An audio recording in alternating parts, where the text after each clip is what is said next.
Although I should have said that the fade out. Goodness, it's an abrupt cut off of such a pleasant sound. I got green dots on the StreamYard mic. What else? There's Sunday morning in California time.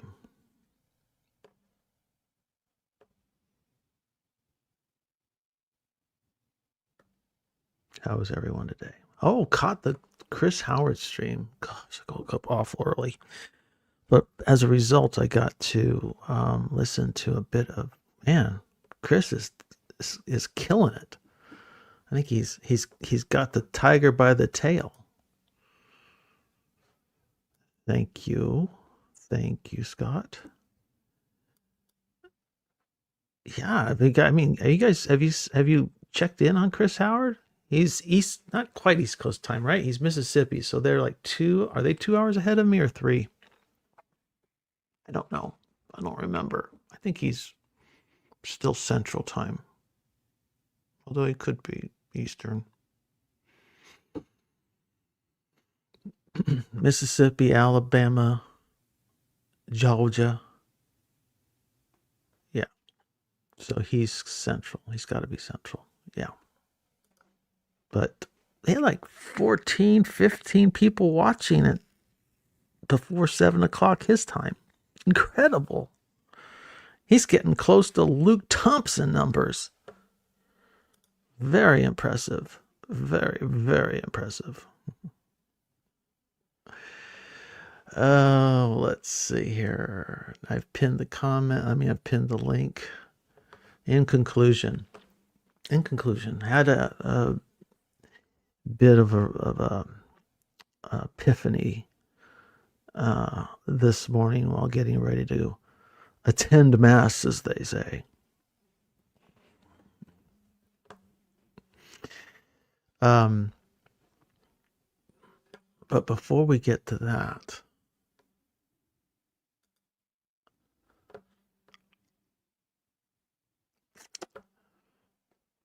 I wonder if we should do something.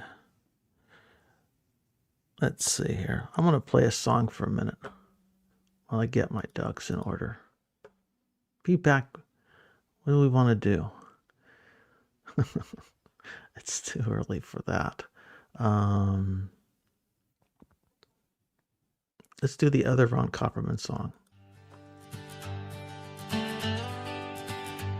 Ron Copperman walks through the morning haze with a bounce in his step and a laugh that stays. He's got fire in his eyes like a holy revival. Says he's Pentecostal, but he dances in style. Ron Copperman sings as he lifts up his pint with the hallelujah laugh and a twinkling light.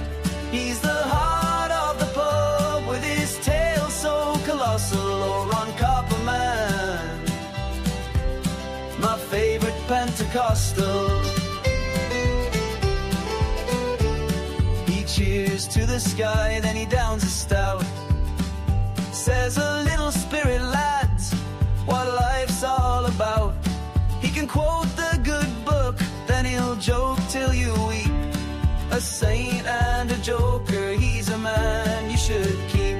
Ron Copperman sings as he lifts up his pint with the hallelujah laugh and a twinkling light. He's the heart of the pub with his tail so colossal. Oh, Ron Copperman, my favorite Pentecostal.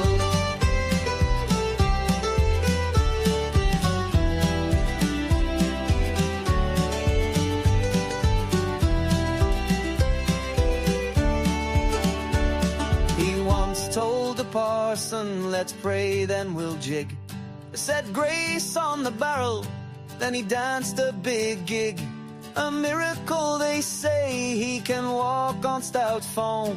When you're with Copperman, no night leads you home. Ron Copperman sings as he lifts up his pint with the hallelujah laugh and a twinkling light.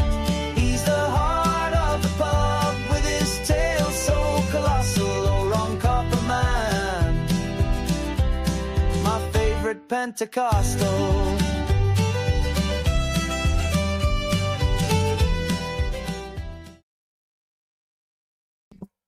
All right, that was the house band playing. Ron Copperman, my favorite Pentecostal. Let's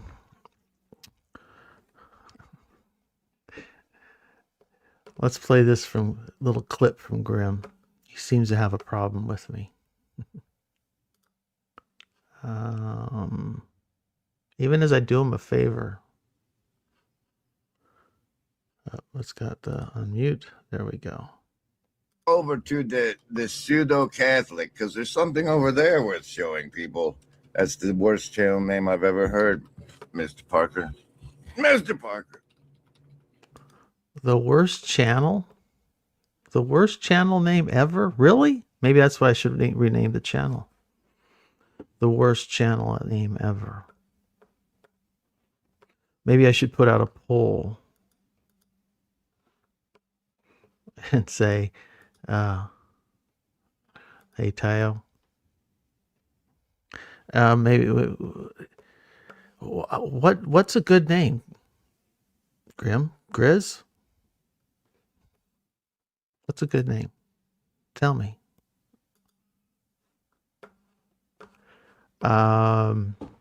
Anyway, okay, woke up early this morning, caught some Chris Howard. It was crazy over there. Kyle, you were there. What the heck? You've ever heard? Well,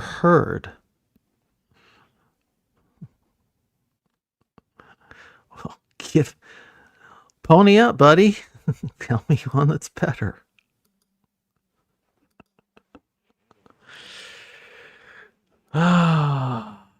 Oh, he put something else on. Mark D. Parker was a fine channel name. Yep.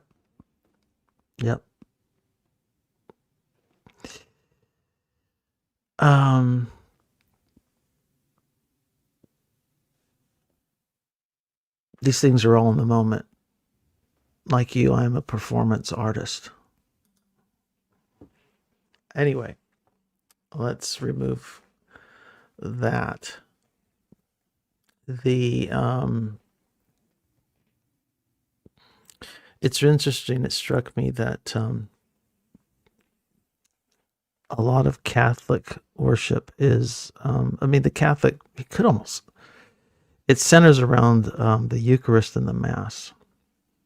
And that seems to be the priority of the, if you really crunch down, what the Protestant project is and the Catholic project is, and how they contrast with each other is if you could say it's all about preserving the Mass and the Eucharist, of course,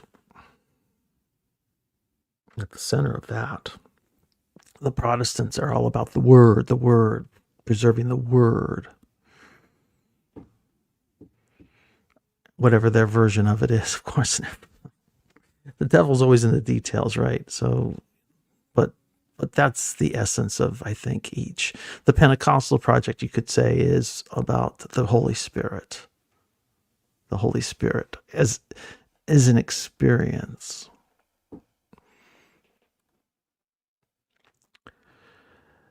And it dawned on me that what is my project and what is my life mission? How does my life mission fit into that?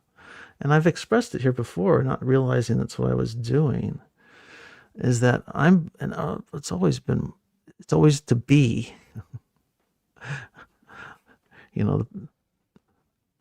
I prefer mercy, not sacrifice. To be Christ-like, not everything else can be thrown overboard. Everything else is expendable. In the same way that if you read 1 Corinthians chapter 13, even prophecy and demon expulsion and every sign and wonder under sky are all, what does he call it? Like an empty gong without love. My thing is to realize, I guess, and so does my life project fit into either Catholic or Protestant visions for Christianity? And I think both serve, and I would include Orthodoxy in this, because I have no, I mean, it was like the what's Orthodox? The Orthodox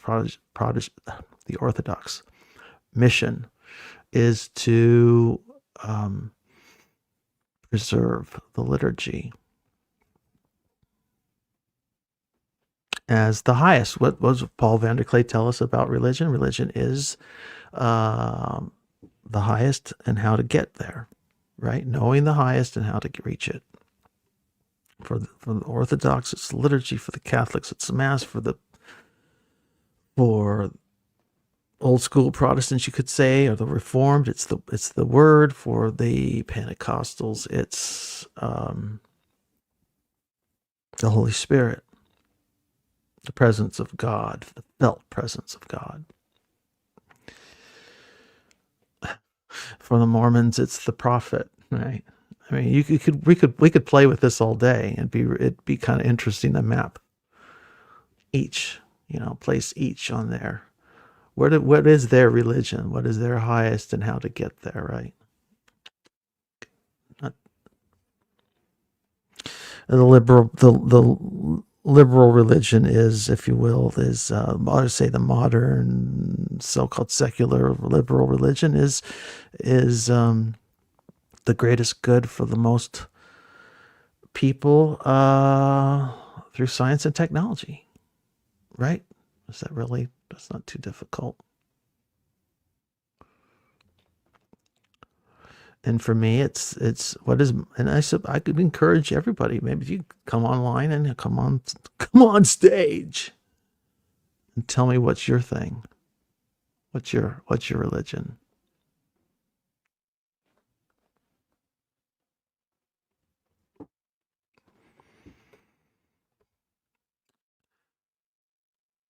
From my perspective, it seems to me more and more as I study church history that each of these are a kind of historical artifact, and they're useful to the degree that they're useful for any individual for getting through life, I suppose. But I don't know in any eternal sense that they have. There's no special magical utility that I see in religion, these religious expressions.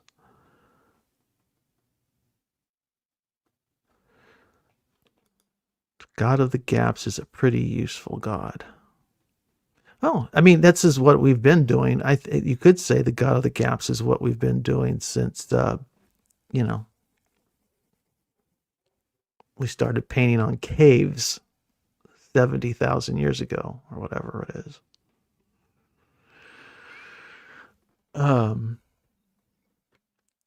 So yeah, I suppose you're right, Jan.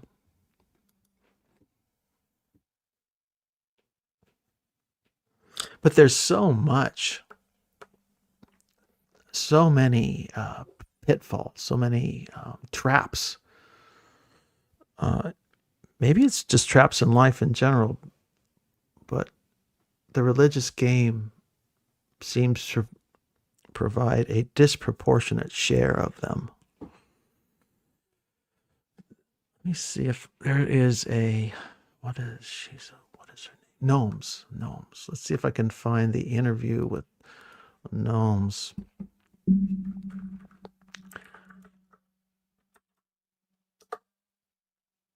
Yeah.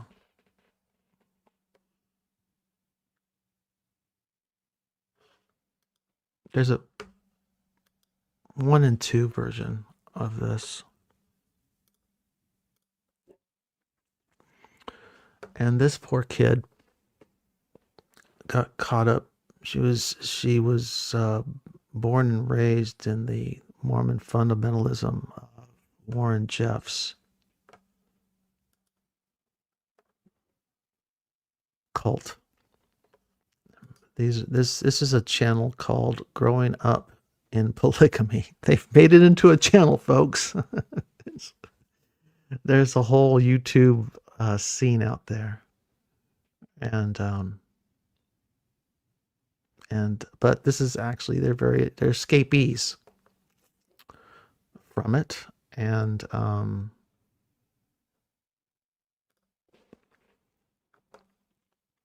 it featured in a documentary is this young woman here.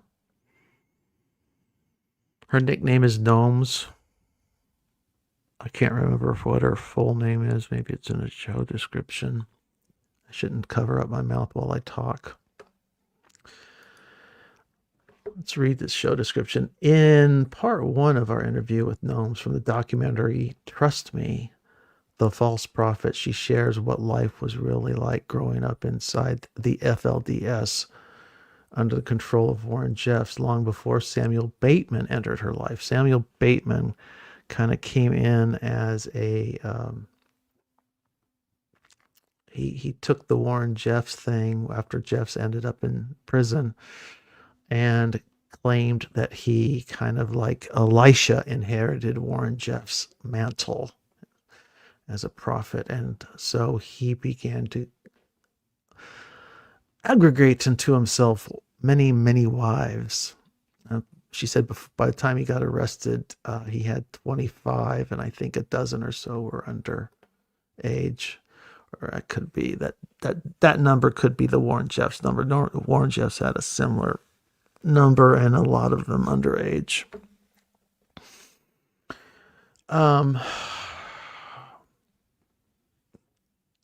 Gnomes features prominently, by the way, and the Trust Me documentary is on Netflix. It's worth watching. There are parts of it a little cringy for reasons beyond the subject matter, but once you, it's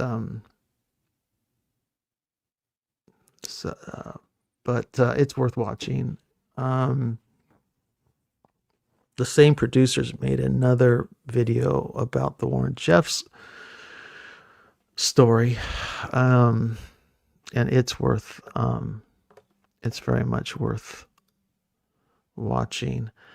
I could probably play parts of this, but we've got Scott in the house, so we'd go. You know what? I should push the link to that, because at the very least, check out a few minutes, do a summary, and maybe find some highlights of the video if you don't want to watch the whole interview, because it's a 2-parter, and I think each part's over an hour. Am I driving? How are you doing? Or how are you driving? That's my project. I'm trying not to drive. Oh, Trying to keep my hands off the wheel as much as possible. How's that? Well, let the spirit move it. See where it leads us. Mm-hmm. That's good. And yeah, that's what. So I guess I'd be more spirit driven. How do you find that?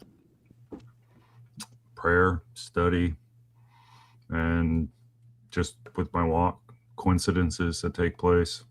I don't necessarily believe in coincidences. I just kind of Forrest Gump it, kind of bounce around, see where the spirit moves me, and try to be as open as I can with that, not just in receiving it, but letting it go through. So I don't know if that's Pentecostally or I sometimes think of the Orthodox Church as being a bit more spirit-focused version of the Catholic Church. They seem to be more about embodying the thing. What are we embodying? The spirit. Okay, but what does that mean? What does that? I mean, Jesus says, "You know it by it. You'll know it by the. What is it? You'll know them by their fruit." Mm-hmm. So, what does that look like? So over the years, I've gotten to kind of have a sense of the sweetness of the fruits. And when I feel led, I can get a sense of that movement to say, go do this, or don't say that, or as I'm thinking, I'm praying, and I do that which comes to me. And it wasn't always like this. This was something that's kind of developed in me over as I've tried to make the conscious decision to follow and not lead. Because in order to follow, I got to know where to go and what to do. So trying to do the best I can to embody that, and not push the gas pedal, too hard, unless he says so, unless he says run. Mm-hmm. Which is kind of what I'm doing now with the channel. He's got me running a little bit now because I got to incorporate all this stuff. But this is all me being led by the Spirit and trying to show everybody how I'm being led.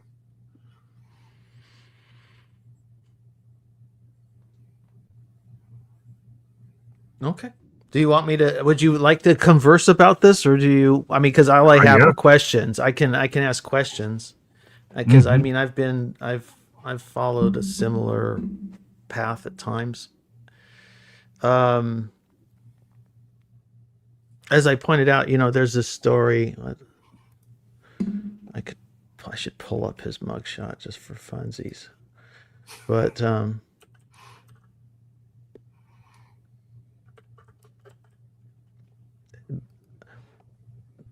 one of the things I wonder about. That's a good image. There we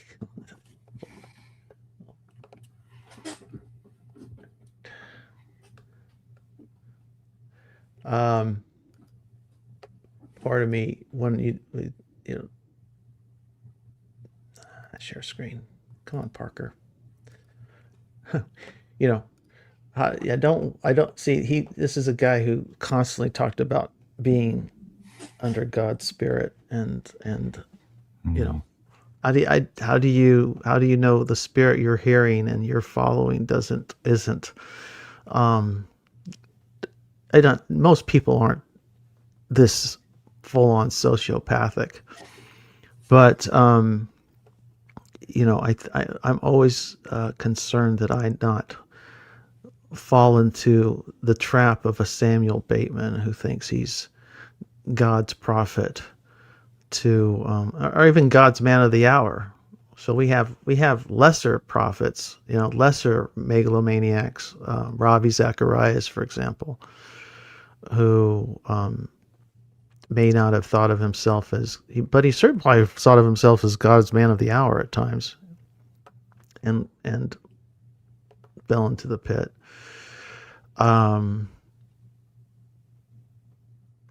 His crimes weren't discovered until after he died. So I guess I don't trust my antenna without some, I don't know, help me out here. How do you avoid this? How you avoid with humility. Yeah. Like that's the key. That's why I'm always railing against pride and what I want. I've come to learn that the things that I want typically aren't. They're things that feed the flesh, things that feed my unholy desires. And so I try to abstain as much as I can from my wants and my desires. And I try with every, I try to be humble. I try, like, not taking possession of things, changing my language to be, more of a steward of the graces that God has put in my life, knowing that they're not mine, that he's only put them around me so that I can pass them back out again. That's when I get in trouble. When I get in trouble when I start thinking that even in the idea of doing the Lord's work, right? Like, I think that's what you were pointing to. Like, I constantly have to remind myself that I am a broken vessel, and it's only by grace that I'm given these opportunities, and the consequences are up to Him. And I think that's one of the reasons why I'm so fearful all the time, is because I know that some of those consequences could be a great deal of suffering, and being able to face those in an uprightly manner. Do I have what it takes when I can have bad days with all the creature comforts that we experience in this day and age, and I can still be brought to a position of, just utter frustration, because it's very clear that I don't do it perfectly,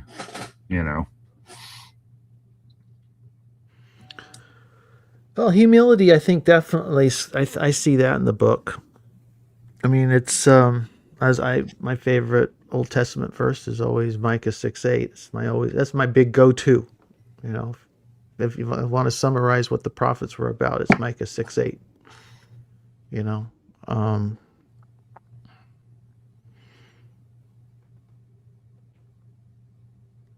And the idea is, it concludes with, God's already told you what to do, and it's actually the Lord. The Lord has already told you. He has told you what to do, oh man. And it's to do justice, to love kindness, and to walk humbly with your God or gods. Because it's funny. It's the Hebrew. It's another one of those passages that uses both Yahweh and Elohim basically in the same verse or the same sentence. It's because what are your gods? It seems like Yahweh's bigger. So Yahweh really doesn't. Does Yahweh care? Various times it seems like Yahweh cares very deeply about what kind of God you worship, right? When you see, say, Elijah doing battle with the priests of Baal. And then there are other times where he seems perfectly happy to let the people have their gods, so long as they are more rightly oriented in terms of justice and kindness. He seems particularly offended when they become unjust and unkind.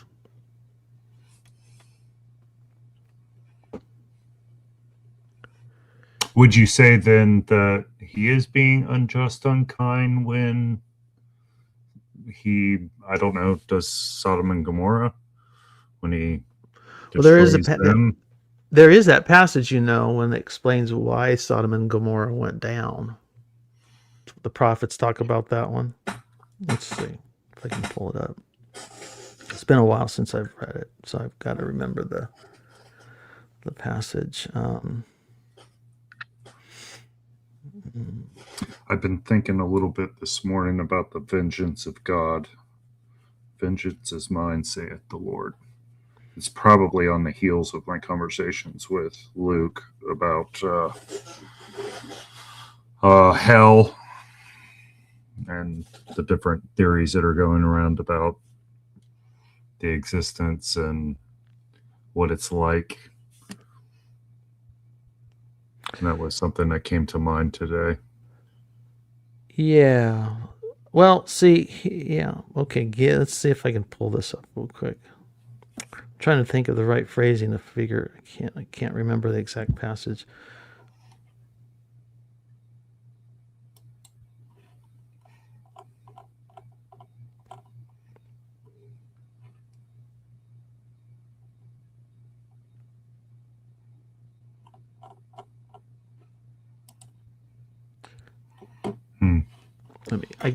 I know Are you it's on the Googling it? tip of my tongue.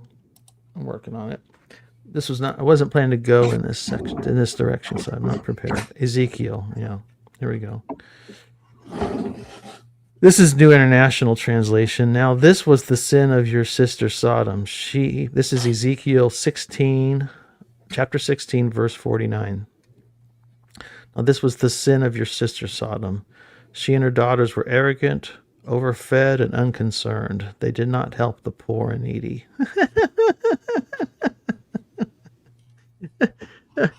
It's very different from the typical line we get about Sodom.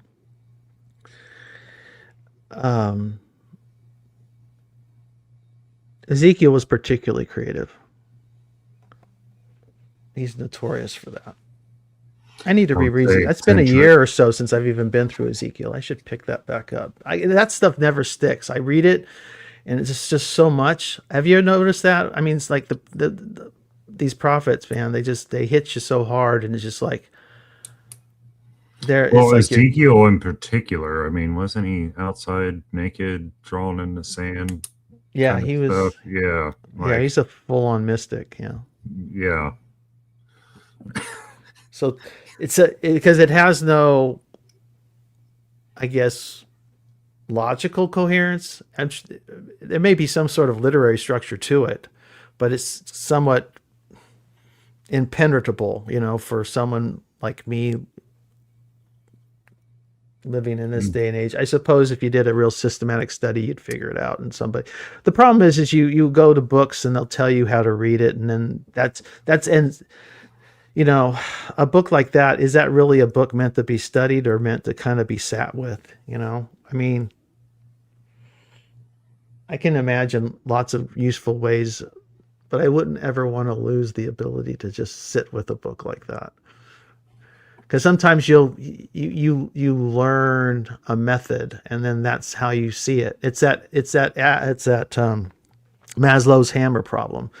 Once they give you the hammer, everything's a nail. So I don't want to just read through somebody's lens. It's useful to read through somebody's lens if I can put the lens down, but if I have to hang on to it, then I think that becomes a problem. But that's a particularly good passage.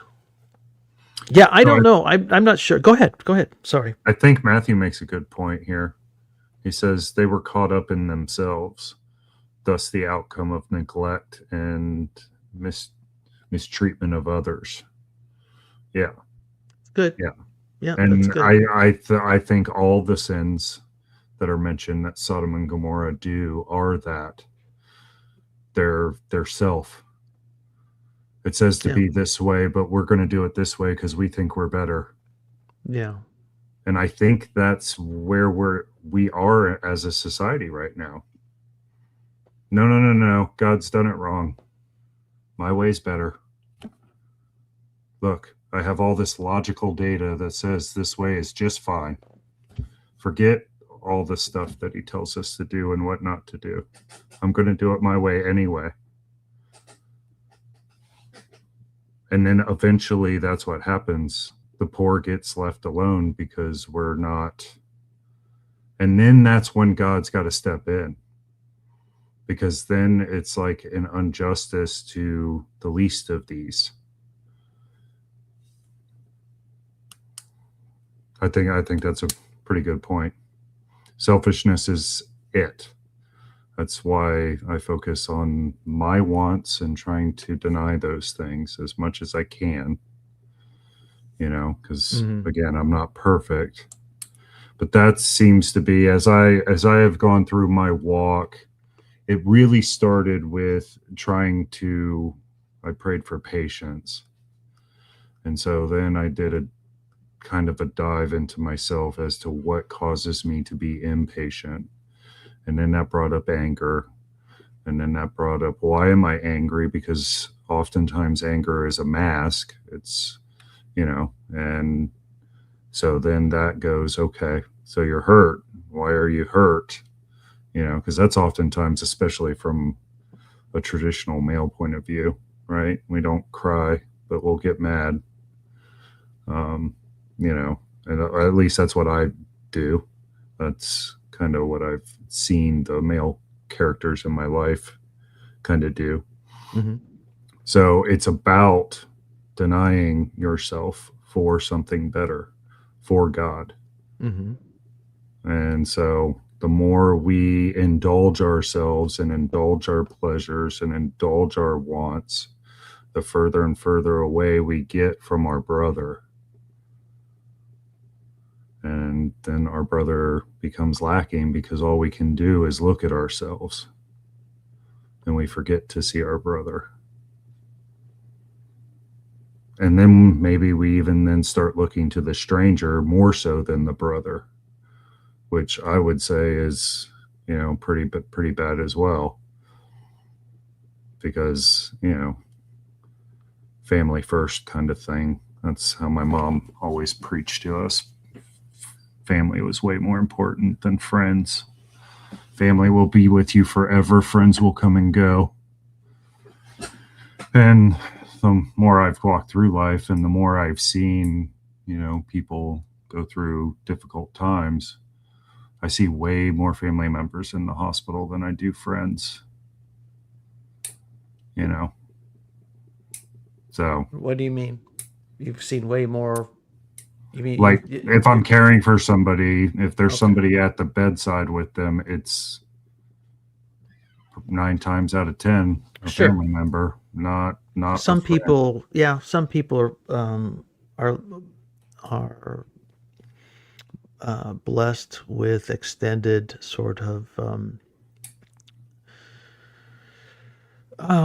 family-like relationships because they're alienated from the families in which they were born into. And I would make the argument that that's because of selfishness as well, either by the family member, but most of the time it's both. It's an unreconcilable spirit. I refuse to reconcile with Uncle George, who just says the most obnoxious things instead of forgiving and moving on for the greater good, the sacrifice for the cause.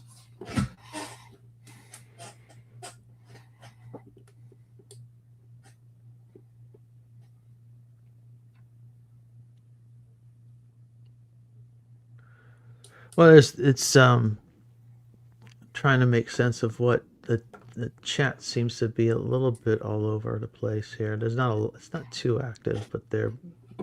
Well, Chris Howard's in there. He's here. No, I know he's here. Yeah. I'm not sure what he's talking about though. What doesn't really work for you? Help me out, Chris. The Ezekiel passage?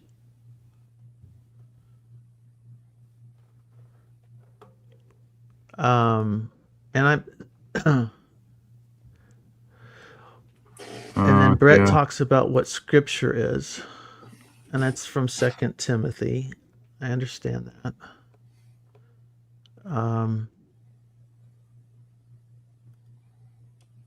Yeah, no, I'm not sure either. Is there? Yeah, that was at the beginning. That was his first one. Maybe if we caught it right when we were talking. And Chris, from the pre-Sodom discussion with Abraham, the men of Sodom were not just, whatever form that was expressed. Maybe you guys can come in and explain yourselves. Yeah, I think it's more important. I definitely think it's more important to, it seems to be what you're talking about is embodying the justice of God and the love of God, and not manifesting the opposite of that, right, in your life. That's how I kind of been trying to interpret what you're saying here. Because you opened up talking about the Spirit and being somewhat, just following the leading of the Spirit. But some people can take that and it can turn very self-centered. Right, which is why one of the pillars is the humility. Like, You know, if I'm feeling a sense that I should do something, mm, What give me an example, if you don't mind, of what something like that would be. What would be a specific leading? Do you have something from history, or do you have a what if, or uh, even point to somebody else and say, I heard this story about, or, so and so did such and such, and whatever. I mean, I'm trying to understand. no, I just don't know, because it's hard for me to put into words. Because I mean, sometimes it's as simple as I'll hear the spirit say, "Don't do that," or I mean, there was one time we were in the grocery store and I was getting impatient with my wife, and I could tell that she was getting frustrated with me. And she asked me a question about something we should buy. And I stopped. I just stopped and I waited. And I waited to hear for what the spirit would have me tell her. What ended up happening was she got mad at me more so because I didn't just immediately answer the question. And then when I told her I was praying, she got even more mad at me because I couldn't just say what I wanted, which I had already seen that by me just expressing like myself, like right off my shirt, like right off the shoulder, like this, I don't think we should do that, or yes, we should do this, or she was not happy with my decision. So I prayed.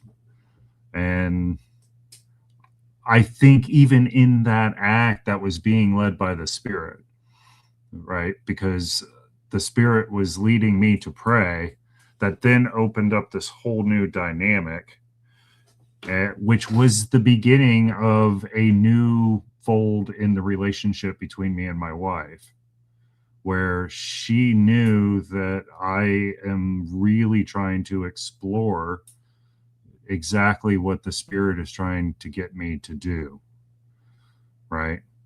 And so that is kind of an example of that.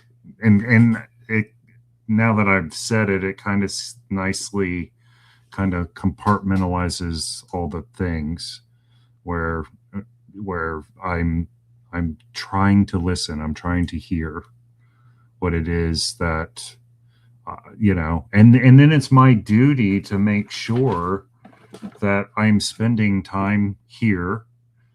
And this is one reason why I think this place is so good, because it gives me a place to talk about this kind of stuff openly.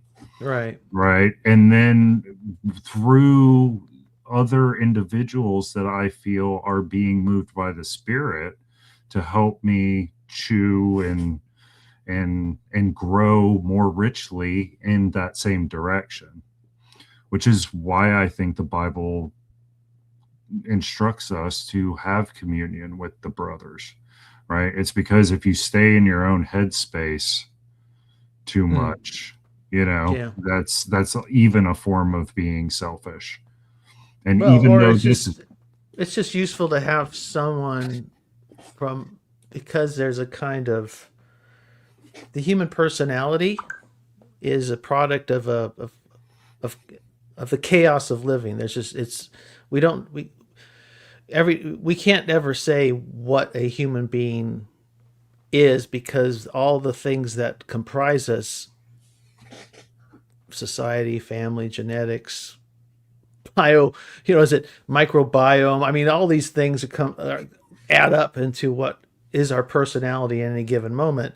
And so having that completely unpredictable other person talk back to you, right? You can go to a machine, right? You can go to the AI now and talk to an AI and have an illusion of a conversation, but it's still working at a much simpler level than the human being is, right? It has more access to data, right? So it's beneficial in that way, but it doesn't. Another human being is a complete world unto him or herself, and so you you are a world unto yourself. So when you are bringing to the table and speaking out loud something, your perspective on a subject or what's going on inside you, they are responding, but they're also responding from what's going on inside of them. And that collision of worlds is unique every time, right? Minute to minute. Mm-hmm. So I'm Yeah. in a very complicated way. I'm trying to agree with you. I'm saying that that's the benefit. The nature of the benefit is it's unpredictable complexity. It's just it's does that communicate at all?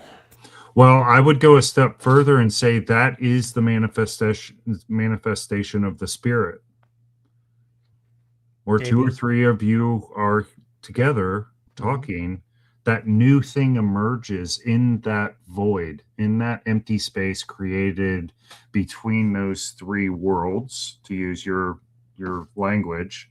Those three, say there's another person here, or we could just say me and you. Our two worlds are coming together, and there's a space created in the conversation between my words hitting your ears and vice versa, where the Spirit has a chance to enter in. Right. And it's beautiful. It's absolutely beautiful. This is, and for a long time, I thought I would be a lone wolf Christian, you know, because I'm an introvert. I like being by myself. I like being in my own headspace. You know, it's relaxing. I'll just fix the world through.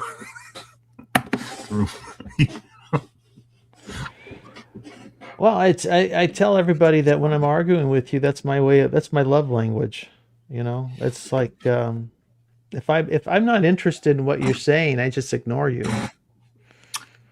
But if I'm interested, if I engage with you, it comes off as challenging. It usually means you've provoked my interest in some way. So, because I'm really good at just going, that's stupid, letting people stew in their juices, right? I have no problem with that at all.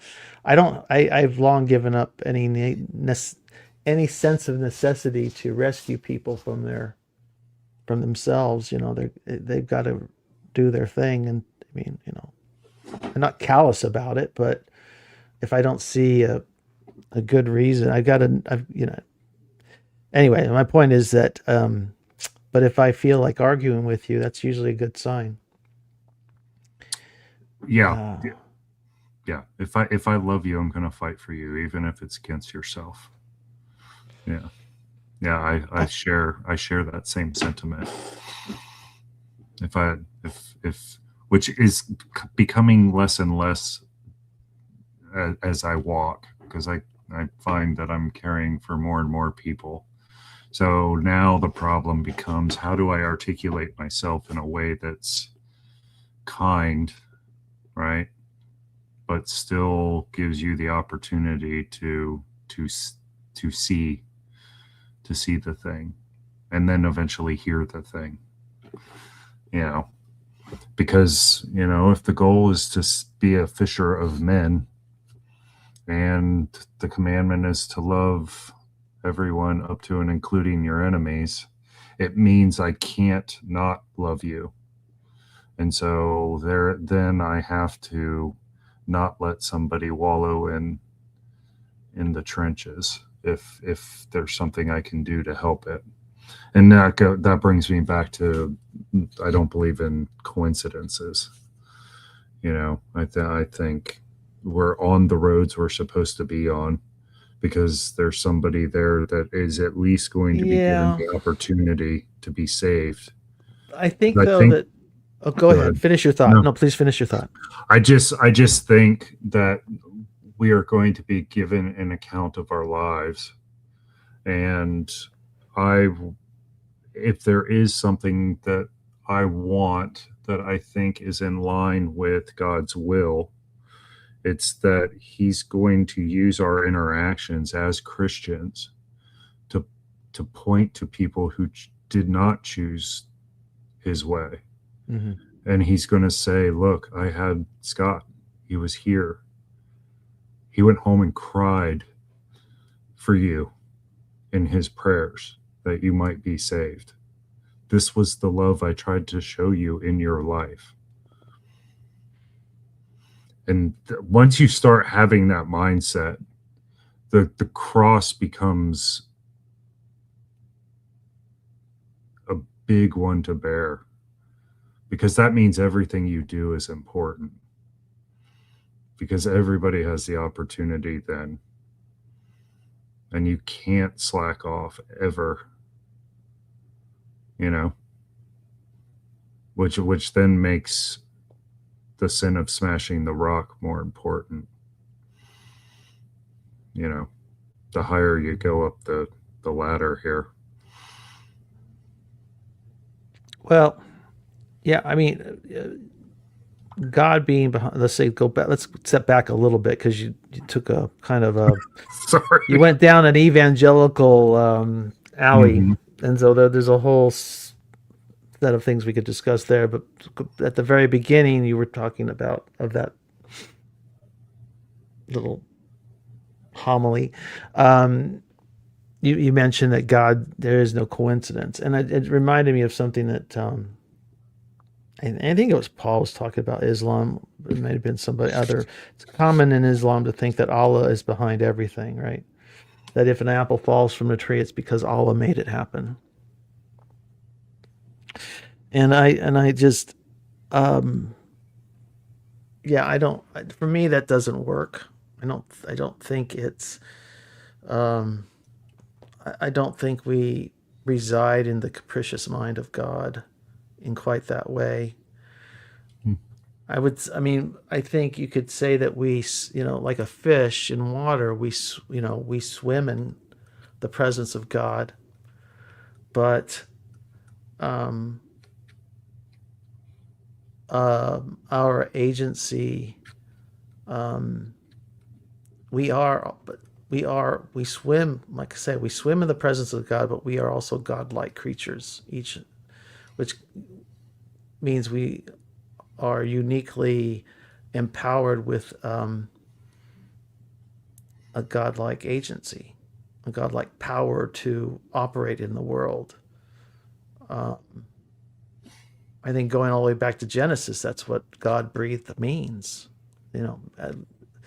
God breathes into the mud and makes a man, a living soul.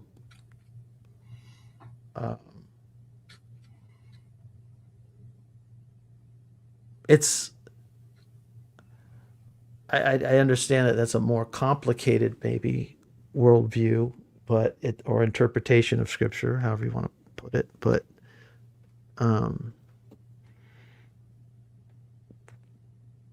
which do you see my problem with the deterministic nature of God that you're talking about, or that I'm talking about when I point to the Muslims who say God's in control of absolutely everything, and my kind of oceanic perspective? Well, I would say that I tend to lean more towards the way you presented it, the Islamic view, because though I do think we hold the breath of God, I do not think that puts us. I think we are a reflected image of God, but we are not God. I think we. I didn't say that. I didn't say we are listen. God. I didn't say that. I said we. It's like a fish in water. We swim in this presence, but we aren't. Those fish isn't the water. We are distinct. Okay. All right. Okay. And we are, but in each person, each Adam, or Eve, each product of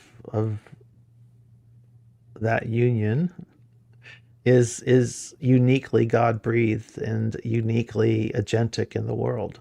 So even as we, mysteriously, I can't say it makes perfectly logical sense, but I would say that the if this is an accurate description of the Muslim view of Allah's deterministic powers over the world, let's put it that way. I would say that that view ultimately, and I'm not putting this on you. I'm just saying I think that view makes God into a monster, considering the problem of suffering in the world. It's arbitrariness, and I don't even have to go into human-made suffering. I can go into just everyday nature. Nature is full of examples of cruelty and suffering, and I think we have to be careful not to make God into something that he isn't. Yeah, remember Jesus tells the story about the parable about the talents. The one with 10 multiplied as 10, the one with 5 multiplied as 5, the one with 1 buried it. Remember that one? And his excuse, why did he bury it? Because I knew you were a harsh and cruel man. So I didn't want to take any chances, so I kept it safe for you. And here's the talent you gave me. And the master's response is, so you think I'm a horrible person? You think I'm that bad that you couldn't on faith at least give it to the bank to earn interest? It's a good story. It's another one of those off into outer darkness, Take him away. I think thinking of God, I think we have to have we don't have to. You can have any worldview you want. From what I can tell, you can think anything you want to think, and almost anything works in the world. You can make almost anything work. But for me, the problem of suffering doesn't really allow for a deterministic view of God. I think predestination and all that. That's why I'm not a Calvinist. I don't think it. I think you can't have God is love, 1 John, right? And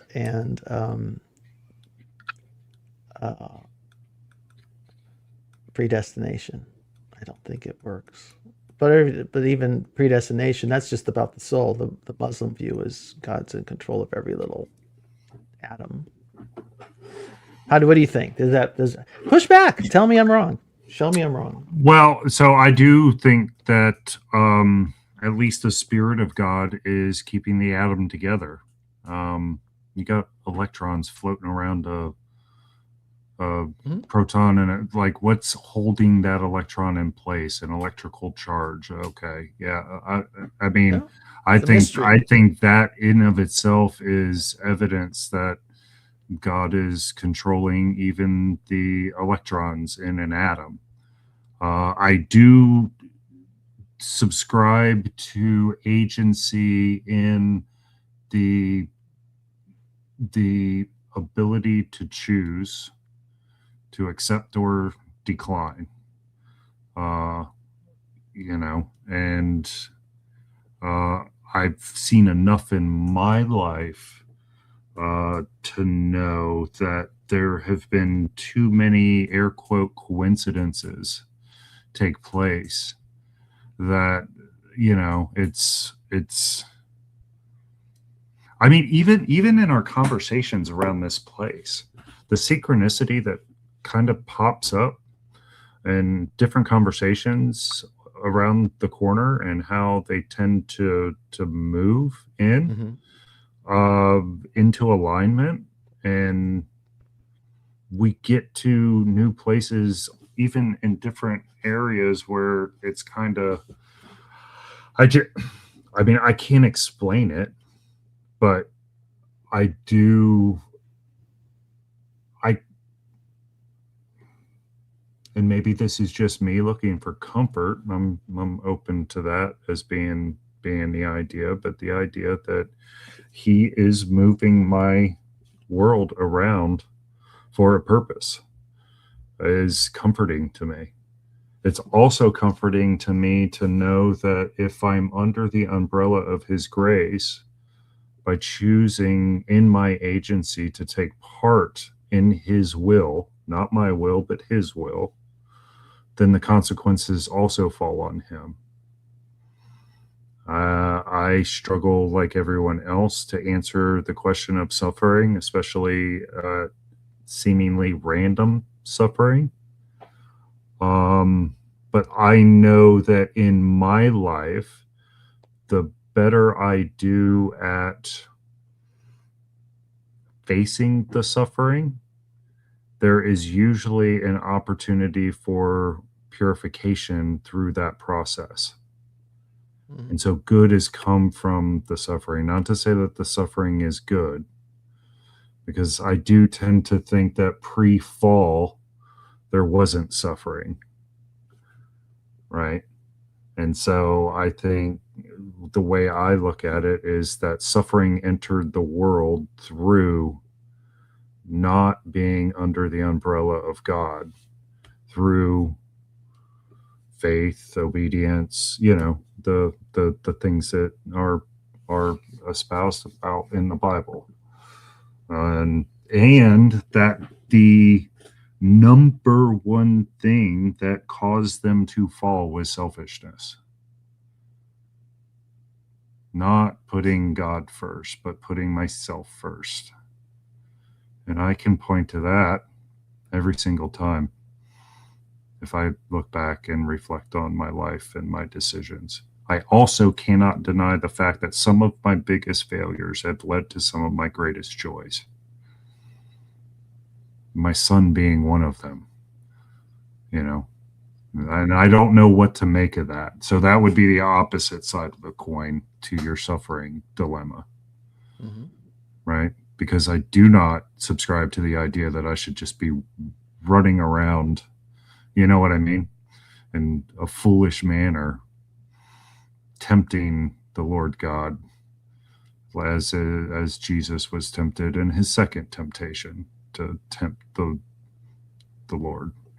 He's there, he's protecting me, he's watching over me, he's lifting me through the hardest times of my life. But I should not be, overtly putting myself into those situations to where that happened. I think that's some grace that is seen. And I think grace can be seen even in those stories of suffering that I do try to help with. My whole career is based on that, is trying to help people in suffering from seemingly random acts of suffering.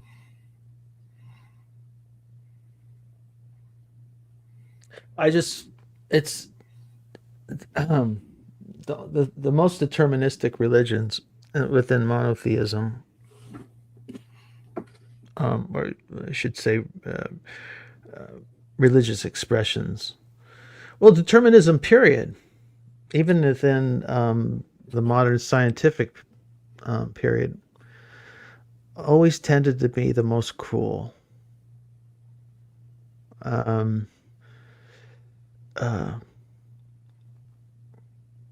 Whether it's Soviet communism, this is a society on a mission with a purpose. Calvin in Geneva, the Puritans when they landed. I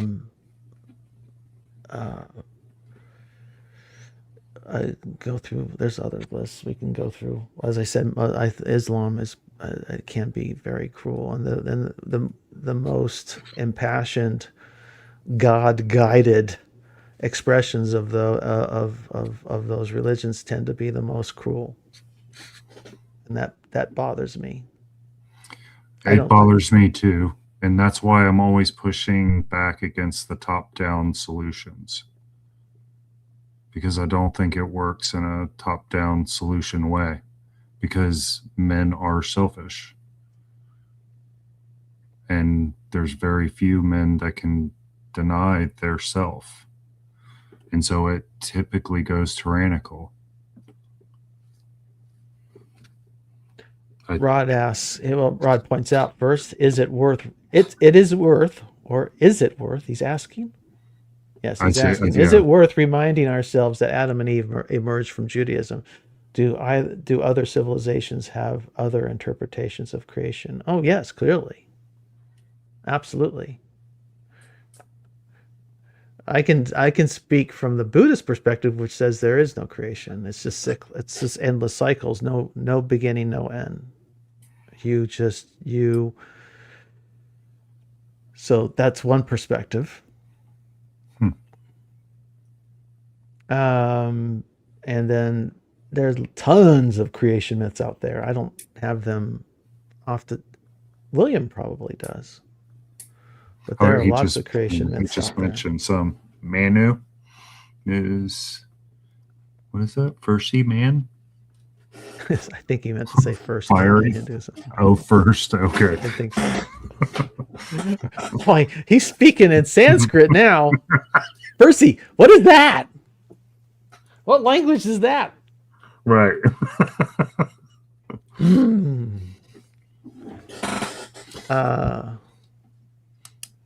Yeah, it probably is a big mistake to take out the Adam and Eve story out of its Jewish context. Have I done that? No, I don't think. I don't know. I'm just saying it's probably. I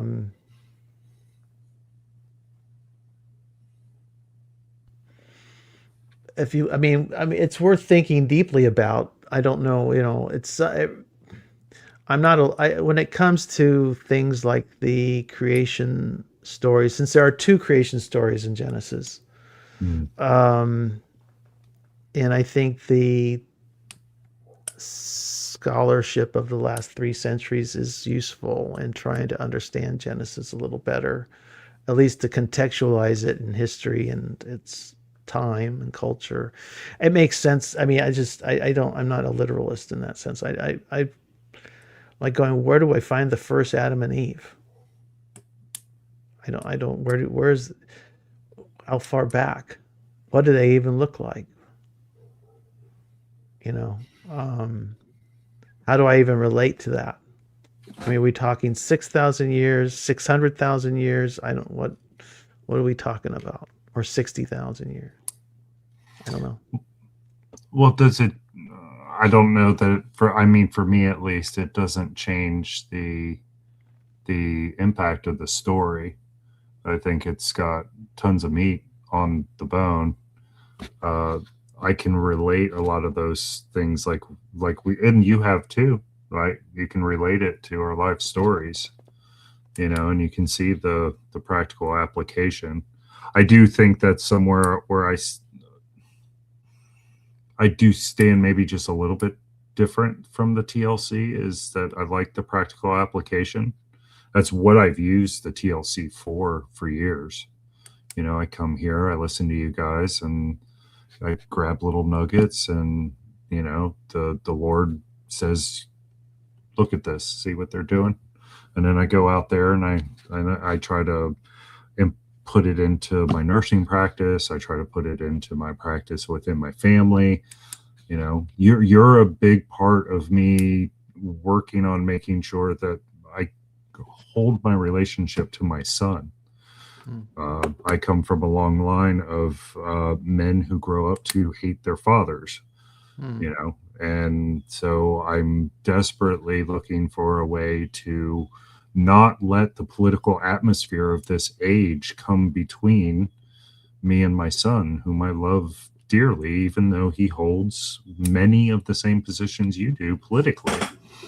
And so listening to you is, me trying to apply what I learn here in the real world. Good. So you practice on me, and then bring your A game to your son. I like that. I can. Now that's encouraging to me. You just made me feel good about this damn channel that I'm ready to light a fire on. Burn it all down. Start fresh. Yeah. I think I'll do a cooking channel next. No more pseudo-Catholic. No more Bible. No more Buddhism. None of it. No more live streams. We're going to bake brownies. Brownies. I could probably convince them to watch you then. Yeah. Just as we mix the flour and the sugar together, the Lord,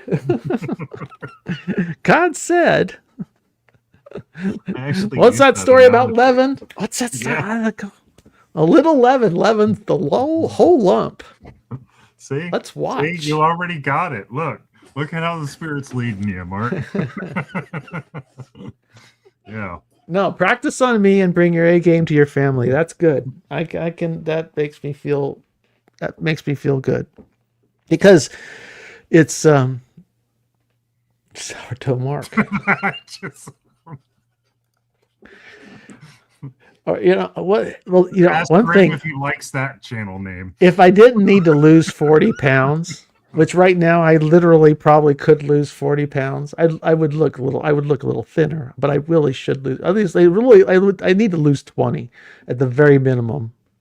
Ever since I broke my arm, after I broke my shoulder, my weight slowly crept up for an age.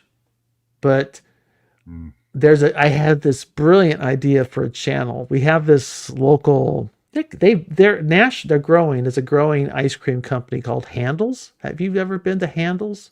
Mm-mm. If you ever find a Handles, go to it. They've got the best ice cream in the world. At least it's one of the best. It's amazing. And I thought, oh man, but they've got like 50 different flavors, and sometimes it's seasonal. I said, that's a channel. Go and do, because I see all these tasting channels out there, and Three in the area. yeah, and so I was just like, let's do it. We're going to do a review of every flavor of Handel's ice cream, but my waistline can't take it.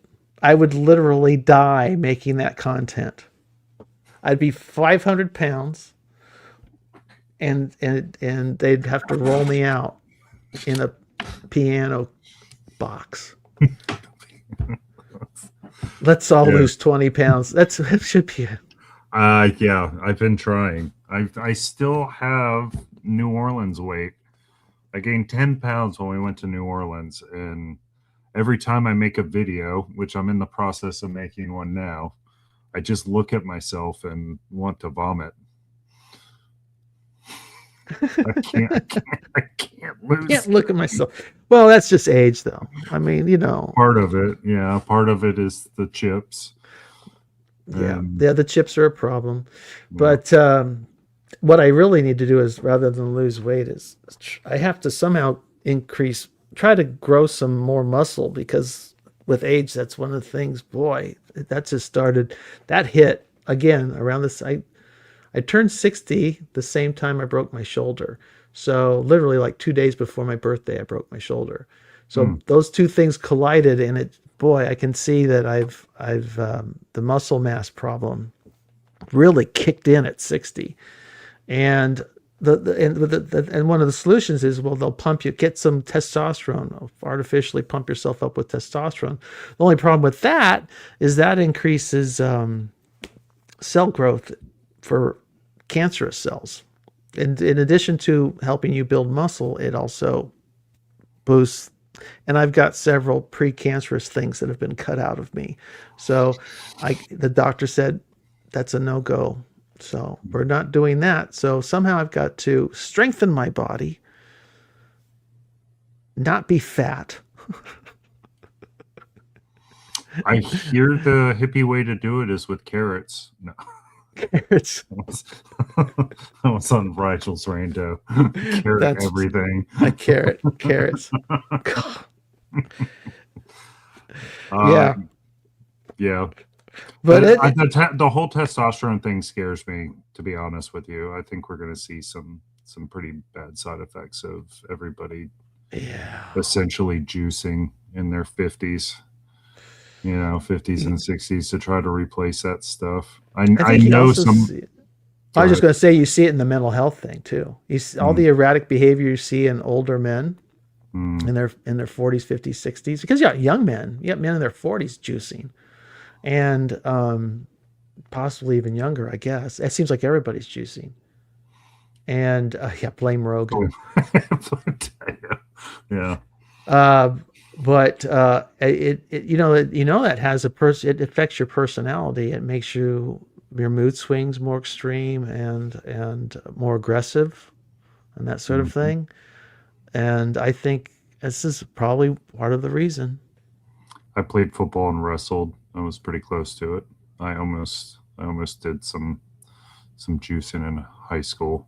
I ended up managing to not, but yeah, no, I do think that some of it is environmental, that we're losing some of our testosterone to environmental causes. I think probably the microplastics have something to do with it. I also think the birth control, going down the toilets and then getting recycled into the water system, that has something to do with it as well. Maybe, but people just Chickens. didn't live as long. Chickens. How old are you? Yeah, no fair. How old are you, Scott? 46. Okay, so you would have been approaching the end of your productive life right about now for most of human history. Because by the time you're 50, you're a senior citizen for most of history. Mm-hmm. If you've made it to 46, you've already surpassed the odds, because the average lifespan was probably like in their 35. 20s. Yeah, I was going to say 35 or so for the last 500 years or so. So It was 28, but yeah, crazy. So you are an old man in the village for most of human history. And it's only been in the last 100 years. And then you make it into your 50s. I think 55. I think the turn of the 19th to 20th century is probably 50, 55 was expected lifespan of a person who survived their childhood. And then, we just didn't live this long. We didn't have to worry about these things. We don't know if people they had less or more testosterone 100 years ago, because they didn't. Well, we weren't even checking for it, if we could. Yeah. So some of it is watching, and I do agree we are living longer. Though I will say that my generation is the first one that is expected to not lengthen the average years. We're slated to live quite a bit shorter than your generation. And that's the first time in like 4 generations where I thought that already started to turn back, though.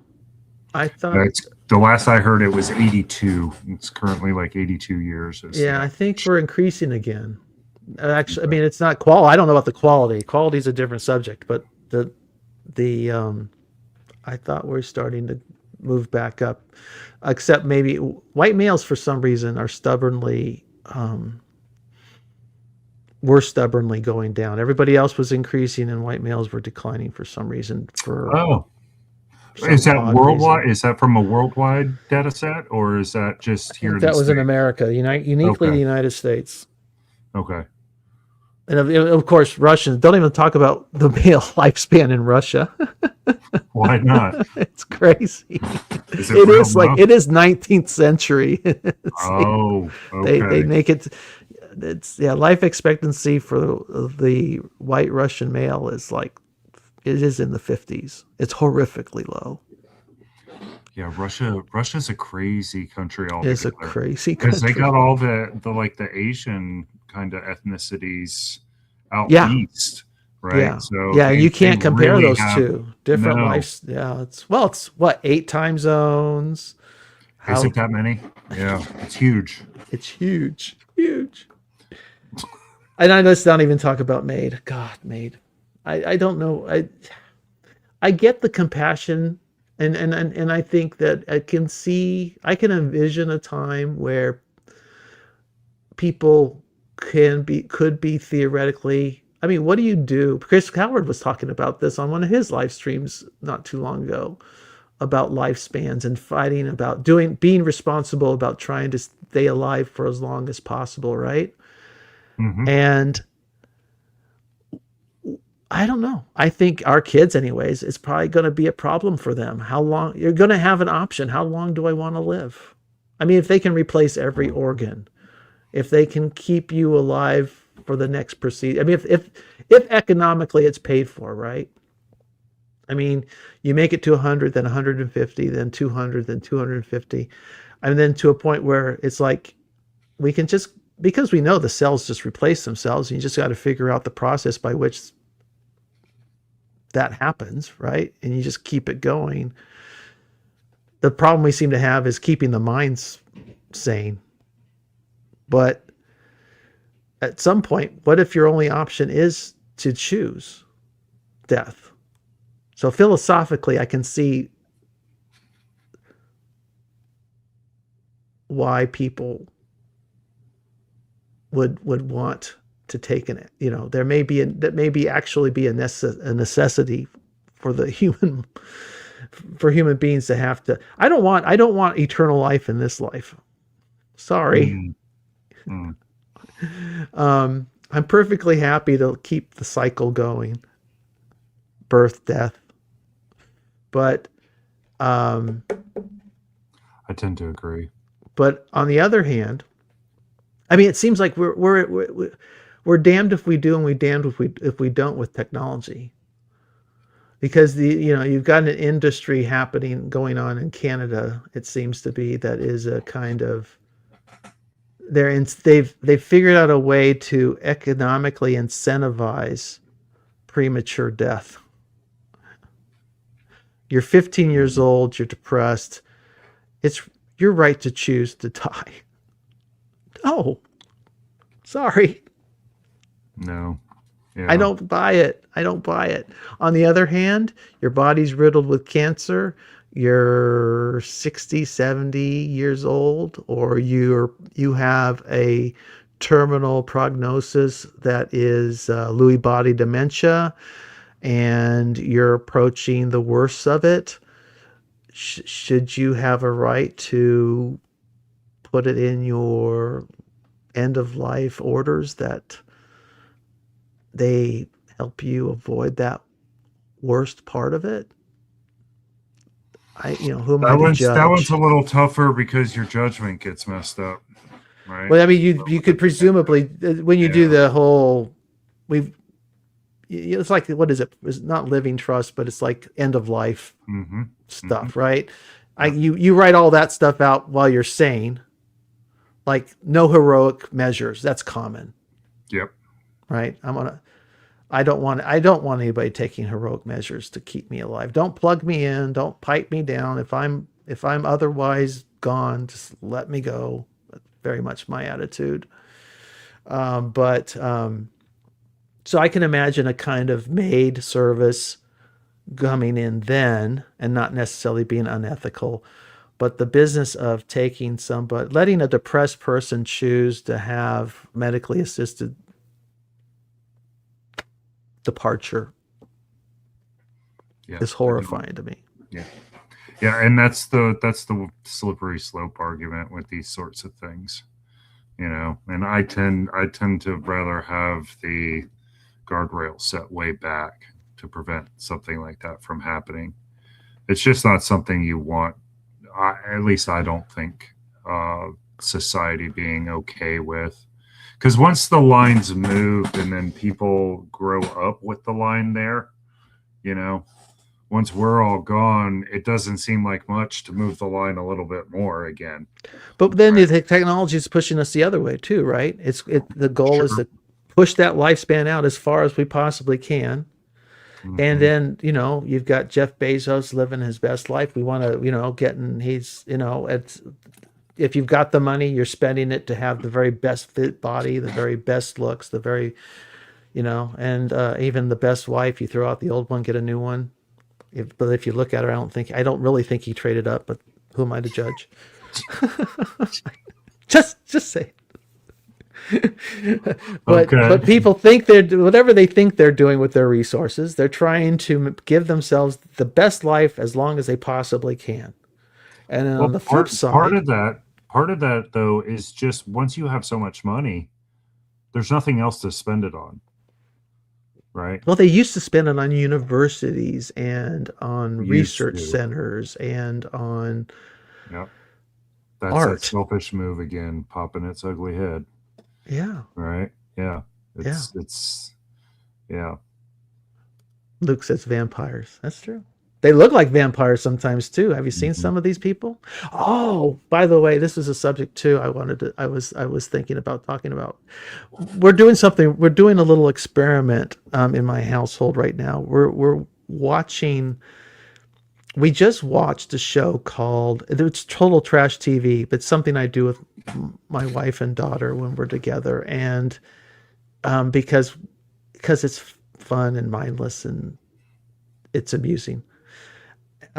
Taken in small doses. But there was a show, Netflix show called Secret Millionaire. It's like a competition, a reality competition show, and they're trying. It's very funny, but one of the things you notice is, I mean, talk about looks maxing, right? It's a recent show, and these very beautiful people with all their, you know, maxed out looks, bodies in some cases. But then we finished that show, and it was very plain, like this like I mean, clearly a lot of people had either worked very hard on their looks or had their looks amended, right? Medically. Okay. And then I said, you know what? We should watch the original Survivor season 1 just to see what it's like and see how different it is, because it's kind of the OG of that kind of reality competition for $1 million kind of show, right? Mhm. So we went back, and it was made before 9/11. It came out in 2000, so it means it was recorded in 1999 or early 2000. So 26 years ago. The And old one of the world. things that jumped out at me, like at episode 2 of season 1, it was episode 2 or 3. It's early on in the process. It suddenly dawned on me. Have you noticed how different these people look? The men may be muscular. The young men are muscular, but they're thinner. They're not beasts, Okay. and they don't look juiced. And the women aren't plasticized. And The old world. it's like a different world. I'm like going, oh my gosh, these are what 20th century people looked like, because this was the end of the 20th century in a sense. And I'm like, they're a bygone generation. Those people, they're alive now, but they don't exist anymore in their age group. And they go if you ever want to just see how different and even the teeth. Look at the teeth, the lips. Kyle just mentioned the lips. Tayo, sorry, did I say Kyle? Tayo. Look at the teeth and the lips. The teeth are not perfectly even, and the lips are more naturally shaped, and the cheeks look different, and the men's physique looks different. When you see a gym rat kind of character now, is their musculature is different. Yeah. Way beefier, to your point. Yeah. Yeah. A lot more mass. A lot more mass. Yeah. So it's a different times. So yeah, okay. Well, that's I feel encouraged that you practice on me and then bring your A game to your son. That is encouraging. So maybe I won't turn this channel into Sourdough Mark, or You could just make a playlist. Sourdough Mark playlist. Don't blow it up though. although So- baking was pseudo-Catholic. Did you not go to mass then, or is it? I don't know. I'm not sure what these. I'm really to a point where I'm like going. I'm not sure if I'm going to do exactly what I said I was going to do. I said when I said it, I told it to Sam Tiedemann on a live stream. I said I'm going to study the Catholic Catechism, and that's what I'm going to do. Okay, but you're not participating in the mass, and I may or may not. I don't. Oh, I'm okay. really struggling. There's a lot of theology communicated in it. There's a lot of theology communicated in Reformed practice too. that I just find, for me, to not be of the highest Mm. Christianity potential, or what I think, like at the very opening, I don't know if you caught my opening my highest is to embody, um to be like Christ, to as best I can, with and understanding my limitations. I don't know if I buy everybody's atonement theories. I don't need to read scripture as the infallible word of God. I don't need to. I love scripture. I read scripture every day, but I don't. I don't. I don't need all your theology. Not you personally, but I mean, Yeah, I don't. I don't need your Baptist theology, and I don't know if I need your. The Catholic Mass, centering as a. See, here's the thing: is for some people it clearly resonates.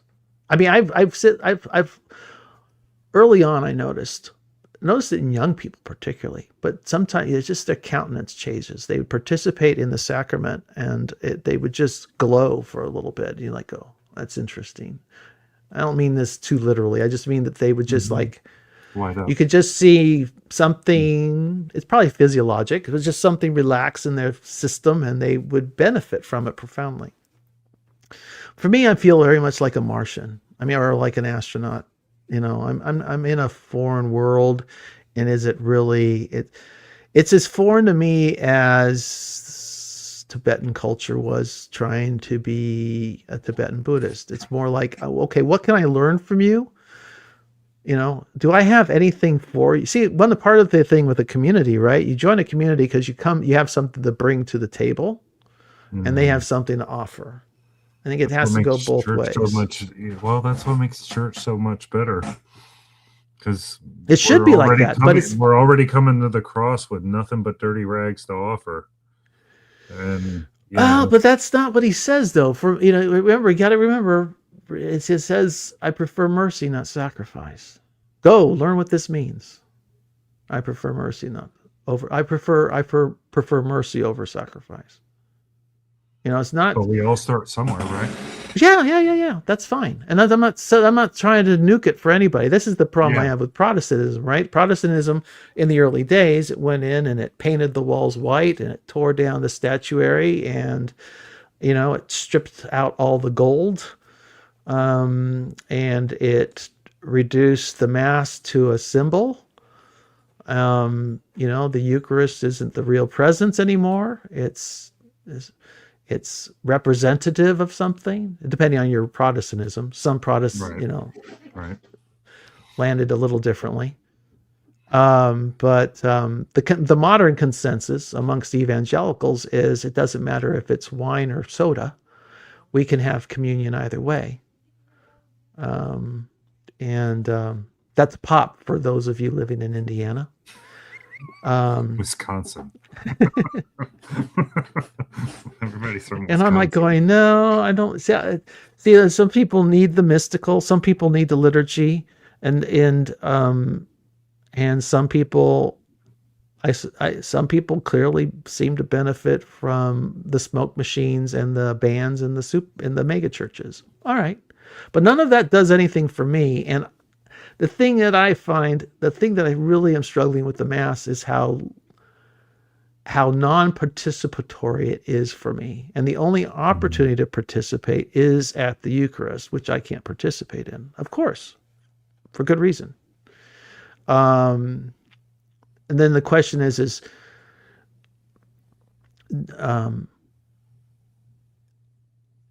it's all on stage right now. And church's entertainment has never been my thing. Sunday mornings have always been my least happy. I just never enjoyed sitting there watching people play God. I mean, which is a lot of it. And even if it's sincerely meant, I can appreciate that, but it's not for me to to be entertained. I mean, I don't. I think that's fair. I tend to have a traditional viewpoint. That's one of the reasons why I was kind of saddened by uh the least reverent way that they do things now. Like when they started showing up to church in shorts and flip flops. Like I was like, I don't know.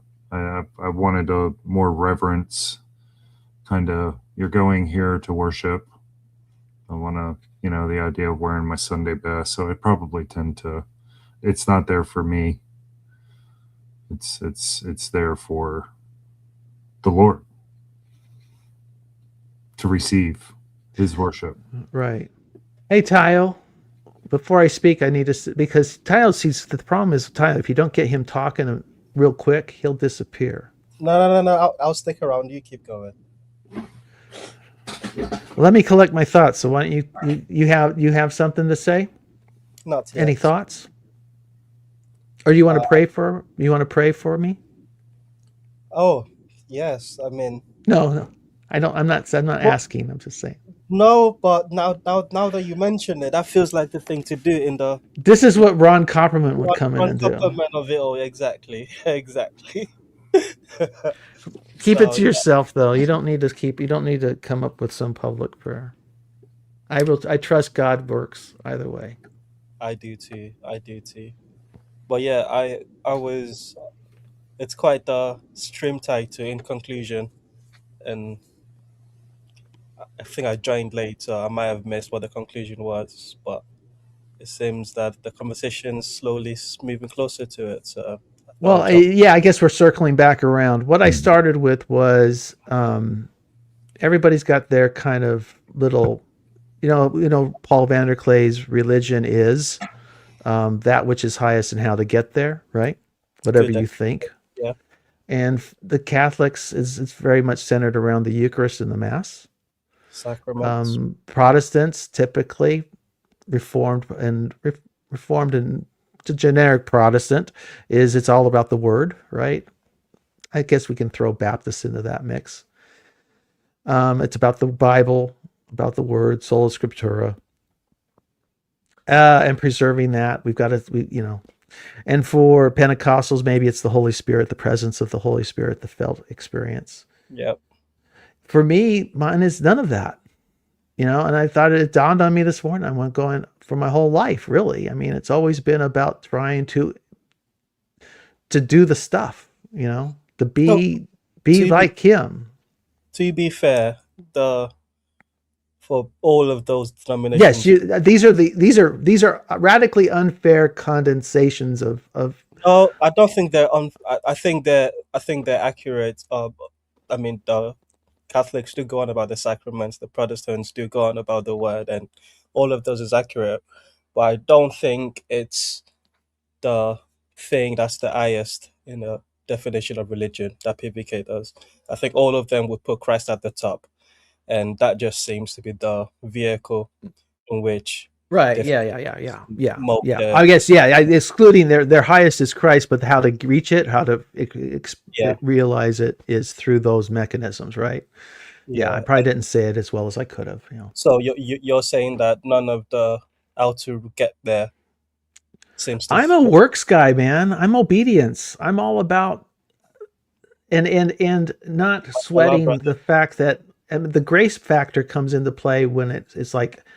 And I'm not going to do it well all the time or most of the time, right? But I still, to obey is better than sacrifice. Keith Green made it into a song. It was a real controversial song too, if you remember. More controversial than the Kiss? Let me look it up. Get the exact lyrics, but let's see. Keith Green, to obey is better than sacrifice. Oh, my mic didn't work. To obey is better than sacrifice.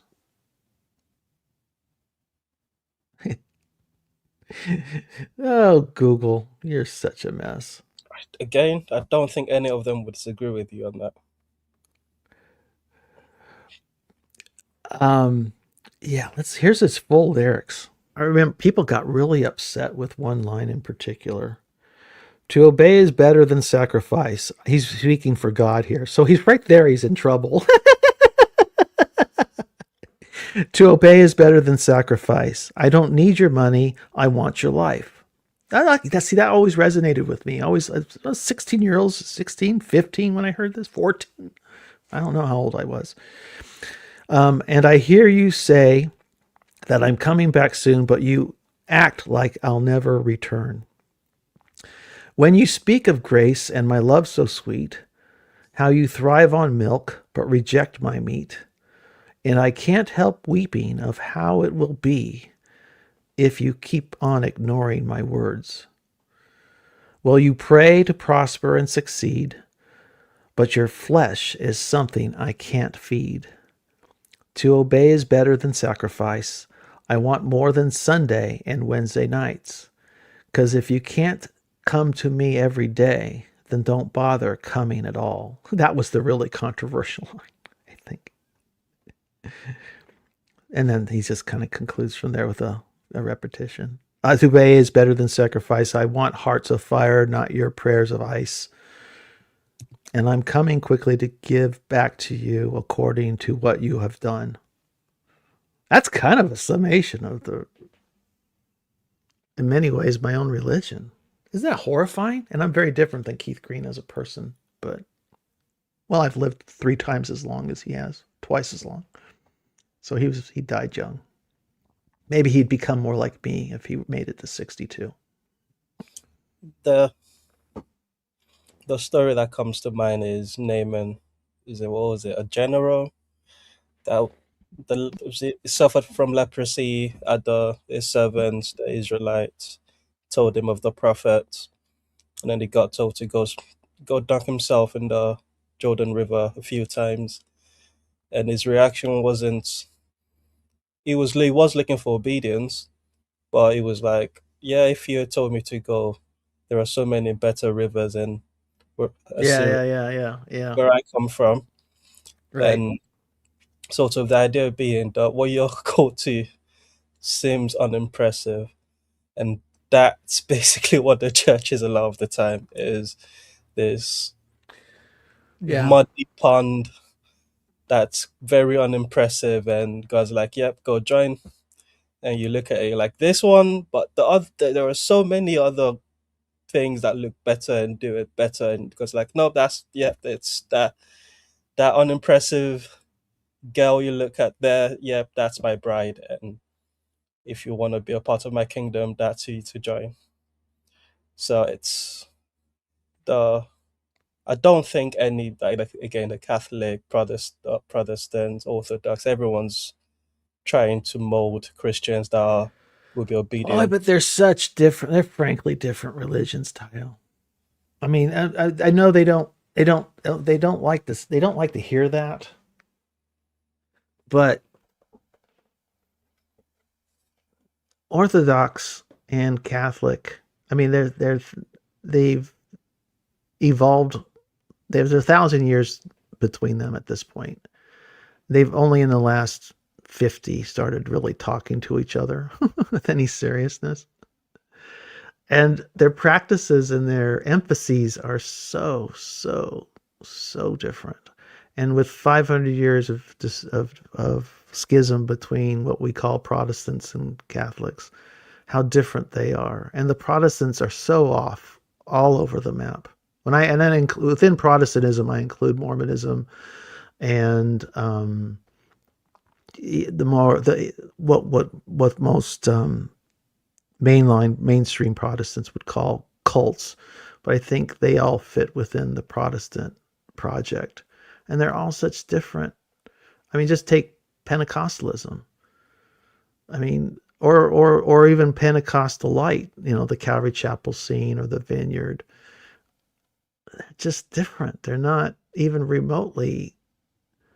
They have at their center Jesus, which is a good thing, because I think that's the one thing we can all agree on, right? We all love Jesus, not just, yeah, we do, but I think that's not nothing, because it's been 2,000 years, and this story still resonates. But I was going to say, yeah, I do agree with you in terms of that, the diversity of expression of faith. It's so uh, there are denominations that you can put side by side and be like, so you claim you're this, you worship the same guy, and it looks very different. Yeah, I understand that, but I find that to be a source of encouragement.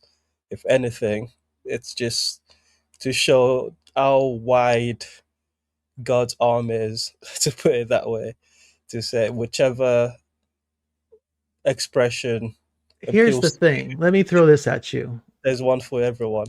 Yeah, no, I get it, and I understand that. But our tolerance for it's funny. We're tolerant of some diversity and very intolerant of other kinds of diversity, right? Hmm. We kind of very, very much. It's very much a matter of taste and whatever the collective vibe is of a given group, community, tradition. Yep. But I know someone whose father, she's a young woman in her middle 20s, late 20s now, but her father's Egyptian and mother's Catholic, father's Coptic from the old country, not, so, right? So she would go as a young person, as a child, go to these churches, and the women sat on one side and the men sat on the other, or it was either that or the women were in the balcony and the men were down front. I don't remember how the arrangement was, but they weren't allowed to sit together. And when I've queried her about it, she's just she's not unkind, but it's not a religion that she's at all interested in. And my attitude would be like, you want to keep your kids don't you want to keep your kids in the religion? Is the religion really the separation of the sexes in worship? Is that really the religion? Is that what we need to preserve here, folks? See, my Protestant impulse would be like, we do whatever we have to do to keep the family together. That would be my highest priority. If I was the guy in charge of the place, right? I'm the guy with the keys who opens the doors and sets up the chairs. I'd be like, if we're all going to have to learn, us grown-ups are going to have to learn how to get along together so that the little ones can stay with us and be happy and participate in the bigger picture. Now, that's just one example and I'm picking on Coptics are a tiny minority of Christianity, and that's probably unfair of me, but it's an example that's struck me as vivid. But we do this again and again in various ways with our little fetishes, our little peculiarities. So maybe what I'm thinking of, name me 3 cities in America you've been to.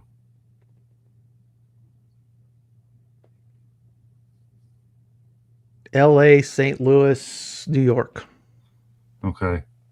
Those are 3 totally different places. But they're all still America. Mm-hmm. Totally different places. I was thinking in my mind, San Francisco, New York, and New Orleans. Totally different places, still America. And I think we hit on an important thing. They're all pointing to Jesus. This is something I've been saying the last couple streams and things that I've been on. When we put the religion as the highest, we got to look past it. We got to look to what the religion is pointing to. And as long as it's pointing to Christ, I believe that God will use it for his good. Because there's some people that in that Coptic church, I guarantee you the Spirit is moving inside some of them people to do some really great things. Right? Mm-hmm.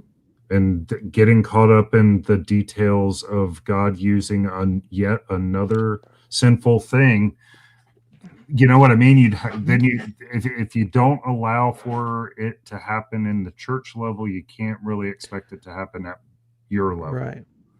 But okay, here's another example, and I'd like to hear from Tayo too on this. But it's like I think somebody pointed out. I love that analogy, Scott. I agree. That's a good idea. I don't disagree.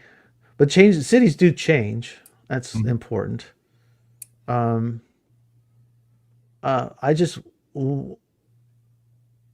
how we get this situation of what happens on Sunday, the meeting, seems to be the point at which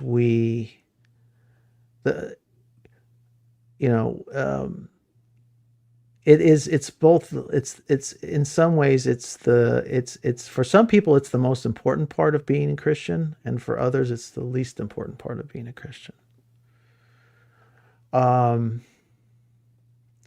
And I guess I fall more on that amongst the latter group. I mean, it seems to do more harm than good in terms of formation of Christians. That meeting, what's said, how it's performed, the hierarchies that develop. That's quite a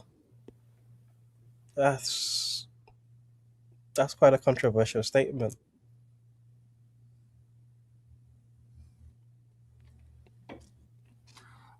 I would say God is more powerful than that, than all those things.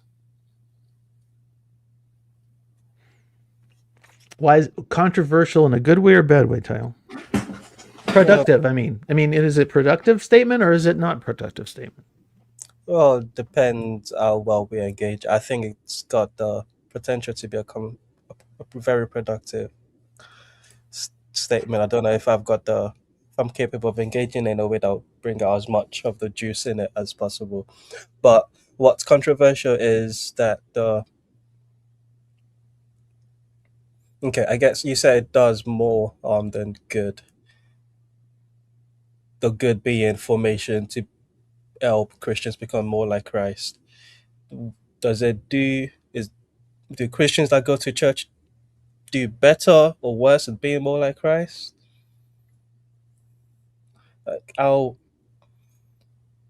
Yeah, that's why it's controversial, because you're basically saying you want to be a better Christian, stop going to church. No, I don't think I just, is it? Yeah, no, I think, we could chew on that. But to put it this way, there's a statistic that I came across about Mormonism, kind of one of the subjects I'm interested these days in. And what's happening to it is very similar to what's happening to basically every other branch of Christianity. And there are about as many people who identify as former Mormons as who identify as Mormons. So if you take more active Mormons and former Mormons and put them together, they're about 2% of the population, and each represents a little less than 1% as a category. So if you separate the two categories, former and active, they're more or less even. This is wild. I mean, it's a turnstile. I mean, it's that in through the front door, out the back. Nobody rare. I mean, they may wave a flag later, and start a YouTube channel.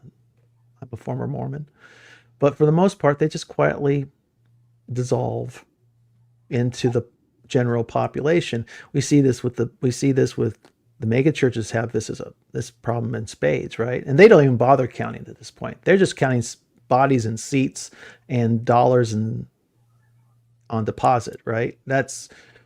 Can we keep the operation going? I'm not saying they're all that cynical, but I'm saying that they tend to not bother with who's not there. They focus entirely on the presentation to the people sitting in the seats in front of them right here and now. And to me, that's reckless. Because I guess we used to call it discipleship, and I'm a Bonhoeffer fan. I discovered this Cost of Discipleship again when I was very young, and that was one of those books that just stuck with me. It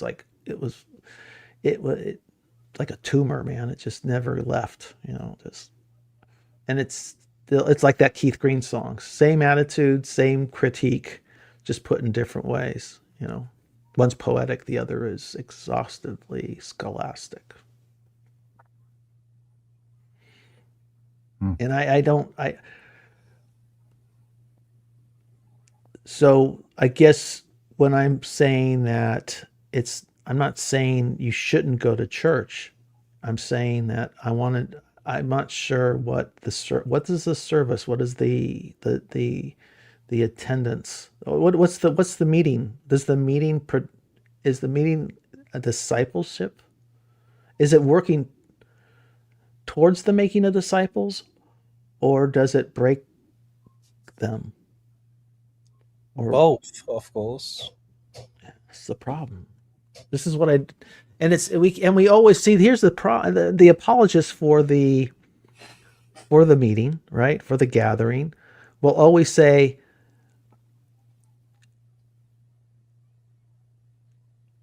they always point it out. They always attribute blame towards the person whose discipleship is being broken by the meeting or by the community. Well, no, not even that. My thing is, what's the alternative? Where else can or should I go? Right. No, it's a problem. It's a problem. Which, I mean, see, I'm not trying to do a Protestant move where I'm going to say, I'm not trying to say,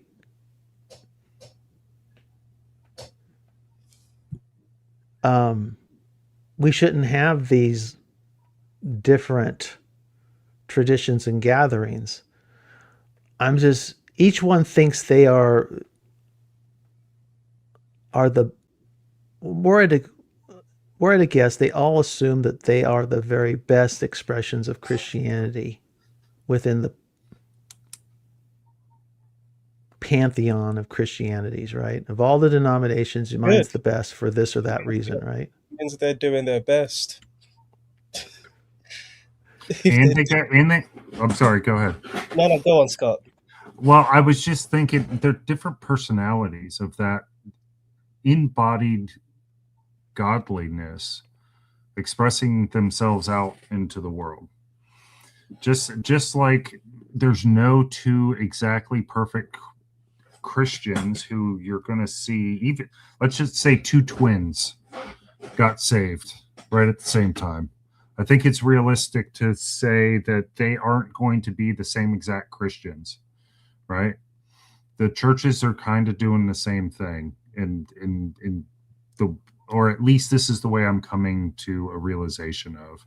And so they're different personalities of the work of Christ in the midst of a transformation. Now, again, they're not doing things perfectly, but I do think that it's almost intentional now too, because I do think, because I share your, I hesitate to call it a fear, but that's why I'll go back to my earlier critique in that it can't be top down. It's got to be individuals truly experiencing, truly embodying, and come kind of more upward. The second you try to make this kind of theology top down, it gets screwy, hard, ossified, and it needs to have change. So I guess what I'm coming to think of, I said this earlier this morning, I don't know if you heard it, but they're different gateways to the holy city of Jerusalem are the different churches that all point to Christ and then to God, right? That they're just, Pentecostals are on the northern wall of the city gates and they got its own flavor. And as soon as you walk through the city gates, they got their own markets because the orange groves are on that side of the city, right? And then on this side of the city, on the south side, it's more arid. They don't have the fields. The garbage dumps on this side of the city gates. So it's got a different feel, a different vibe, a different thing. And that's where the trust comes in, that Christ is, that God, actually, I'm trying to do better about that as well, that God is going to make manifest in the world through his church the different characteristics that are going to not just attract, but to manifest his presence into the world through the different personalities. Kind of like the 12 tribes of Israel. They were all started from 12 different individuals, and they all had their own personality, but they all made up the nation of Israel.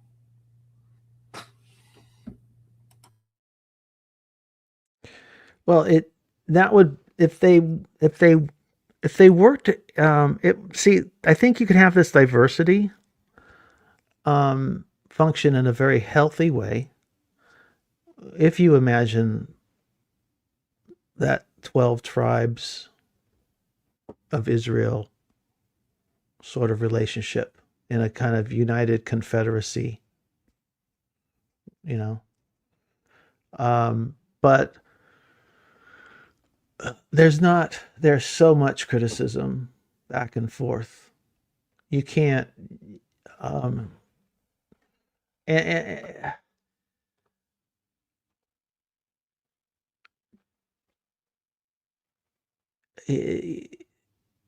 you can't stay long in any of the traditions in terms of listening to their preachers or studying their resources and not end up with,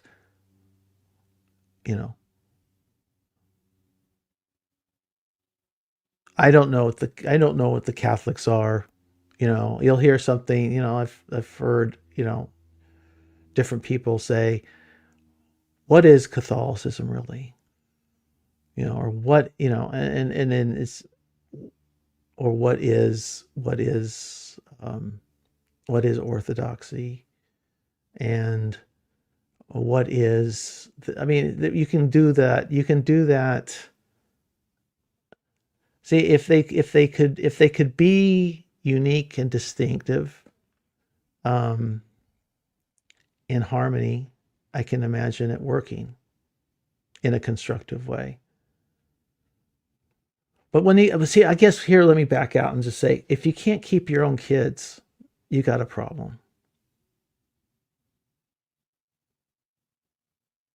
I suppose that's the real test, isn't it?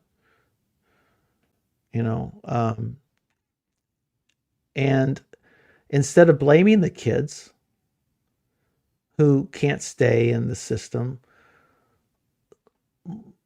what I'm suggesting is maybe more reflection on myself, my own practices, my own lifestyle. What can I do to keep the kids in? Before they ever, kids are going to be kids and they're going to make mistakes, but they should never not want to go home. And that's the problem with the church. The churches, I should say. There's just a whole lot of people who dubbed home as traumatic. They got PTSD from home. When it's 50%, how bad is Mormonism? You want to know how bad Mormonism? Half of their people don't ever want to have anything to do with them ever again. So is that a problem? Does that religion have a problem? I can say that as a non-Mormon, as an atheist, as a Christian, or a Protestant, Catholic, it doesn't matter. That's a community with a problem. Now, does that apply to other churches too? Just the pollsters say it's not too different elsewhere. I know, I think Pentecostalism has it just as bad. There are a lot of ex-Pentecostals out there.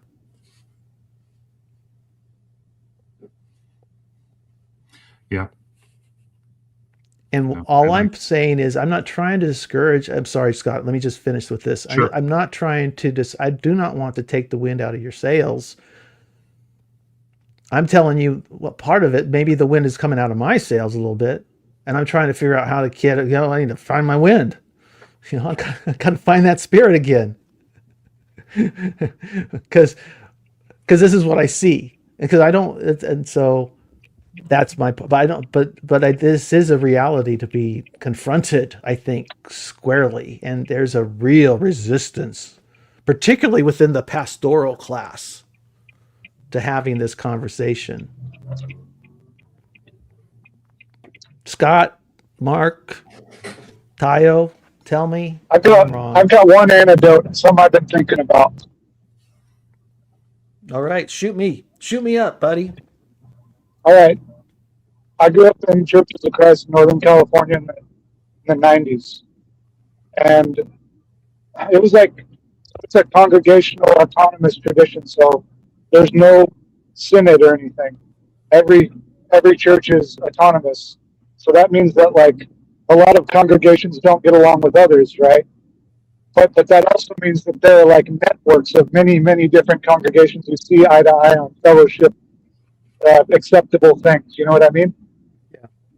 So you'll have like, but anyway. So I grew up knowing many people in this tradition, like all over California and in different states. Now, what I'm saying here, I don't want to get it mixed up. I'm not saying it never happened. Okay, that's not what I'm saying. I'm sure it has happened. That there was, and what I'm talking about is particularly like sexual abuse by someone in leadership towards someone underage. Okay, I'm not saying that never happened. If there's anybody that happened to, I believe you, and I'm not arguing with your experience. But what I will say is I know so many dozens of people, and I've never heard of it happening in my tradition. Like among the people that I knew. I'm not saying it never happened. All I'm saying is I never even heard people like hinting, Mm-hmm. you know? Mm-hmm. And the closest thing that came to that was that in the late 90s there was two well-known apologists, very famous in the tradition.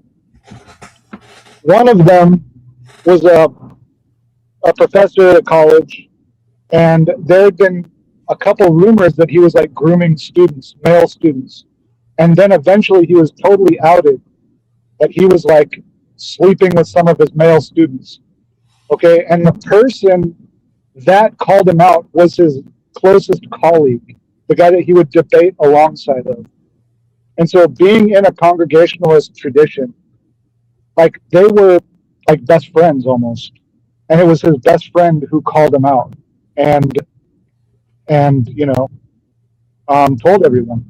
Mm-hmm. And so it's like, it's, you know, the accusation that the leadership, I mean, I know that a lot of traditions have this problem, but where I grew up, I mean, I'm sure it happened, but what I'm saying is that I never heard of it happening, and so even if that guy, even if that is true that he was grooming his college students, like from the world standard, that would still not even be wrong because they were adults, and that happens with professors all the time, right? So it's like that's not the same as child abuse or whatever. Yeah. I don't. I'm not even talking about crimes, right? I'm just talking about people who come, like John Vervaeke. I don't think John Vervaeke was ever physically abused in his religion. He just, the religion of his family. He just found being raised in that, what would you call it, apocalyptic kind of evangelicalism, emotionally traumatizing, and he had to escape it to survive emotionally. So the religion doesn't have to be criminal to be functioning in the way that I'm talking about, where if it can't hold, if you can't keep the family together, there's a problem with it, is my point. That there's, well, but does the Christian religion promise to keep a family together? Didn't Jesus say that you have to hate your family? Well, he talks about the prodigal son. The prodigal son, when he does wake up and realize, hey, home's better than the life with the pigs, and when he gets there, he's treated like a true son. And many people don't have that experience. I mean, I'm not saying they don't always have that. I mean, I'm saying they can't. I'm not saying it's not. We're talking in large numbers, right? I mean, it's just like, but I find it very interesting. This is why I chose the Mormon thing, because we have really hard numbers there. We know that basically equal number of ex-Mormons to active Mormons, and that's a fascinating statistic, and that's telling on the state of that religion, and the fact that we find the same kind of ratio in Pentecostalism, and we find it. We Lord knows we've got lots of disciples, former disciples of Christ. That's a religion that's a denomination that's lost 90% of its numbers in the last 30 years. Or maybe 50. It peaked probably in the 1980s or something. I mean, the thing is, like, I left for many years, and so when I was young, I can only, like, in the end, I can only really take responsibility for my decisions, which I feel like I made bad decisions, However, like, while I was out and I kind of had hatred in my heart for my tradition that I grew up in, the world and people in the like the therapeutic mindset would be like, oh, that was traumatizing what you were taught, and it was like the beliefs were abuse, basically, is what the world will tell you, right? And so I think that there's a lot of like theology that is terrible, and like just downright like why would you connect like the salvation of your soul to these insane doctrines? But at the same time, like Christianity, the basic story, like there were people in my life that like they didn't give me what I have now. After many years, I've grown to see things differently. They didn't know what I was eating. I didn't know at that time either. But in the end, like and Nathan Orman hated me, like he flayed me for this. But in the end, like I left because I wanted to. And the world and outside, like the other side, which is non-belief, is just ever so welcome. Okay, you're roboting a little bit. Hold on. You're roboting a little bit, so I'm having a hard time hearing everything. Let's see if your signal clears up for a minute while somebody else talks. Tayo, Scott, do you have thoughts? Yeah, I do. I got a few. Okay, just so you guys know, I've got like 10 minutes. Okay. And then I've got to pull the plug. I'll just read them real quick. Number one, PVK mentioned in his homeroom a day or so ago about the peak in church attendance. I believe he said 1962, something like that. Yeah, so probably in the 60s. So it's been a decline since then. So I don't think the Mormon Church, I know you're using it for the data, but I think maybe we're just returning to the mean of kind of church attendance. Second thing is I noticed the jumping between the different faiths of individuals doing, and how that could be bringing about a bit of cross-pollination to take place, which may be getting us to something more uniform in a belief structure. And then I was also thinking about my analogy with the cities and being in America. Then what if we do a different analogy with the different churches being different parts of the Bible? Sketch these kind of briefly. So like the Catholics I could see as maybe the skeletal structure of the body, and then the orthos would be something like maybe the cardiovascular, Lutherans, the nervous system, evangelicals, the pulmonary, because we want to spread, and then the Calvinist, the GI tract. So that's it.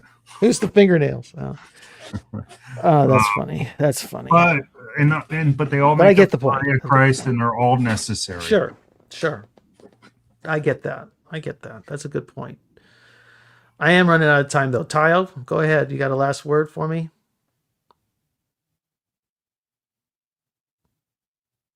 He's on mute and he's gone.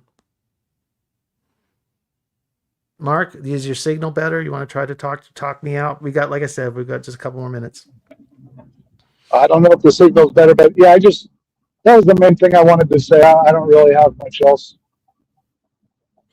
Yeah, no, see, I think in your personal story is a success story. Ron's personal story about the world and church is a success story, right? But we have to be careful of, what do they call it? Survivor's bias. You know, we can't judge the system by the planes that land. You know where the survivor's bias idea came from, by the way? Out of I think it came out of World War II. You guys can check this on me and tell me if I'm right or got it wrong. But it's out of when they look at the planes, get it all shot up, right? And the ones that would land, and they'd study the pattern of where the bullets hit, and they decided initially, well, that's where we need to harden the fuselage or the structure of the plane to armor it or protect it against the incoming flak or bullets or whatever hitting it. And then they realized, no, those are the planes that survived. We need to figure out what's taking them down. The ones that we need to study the ones we don't see, in a sense, because we can't judge our success based on what lands. We have to judge ourselves based on what doesn't. And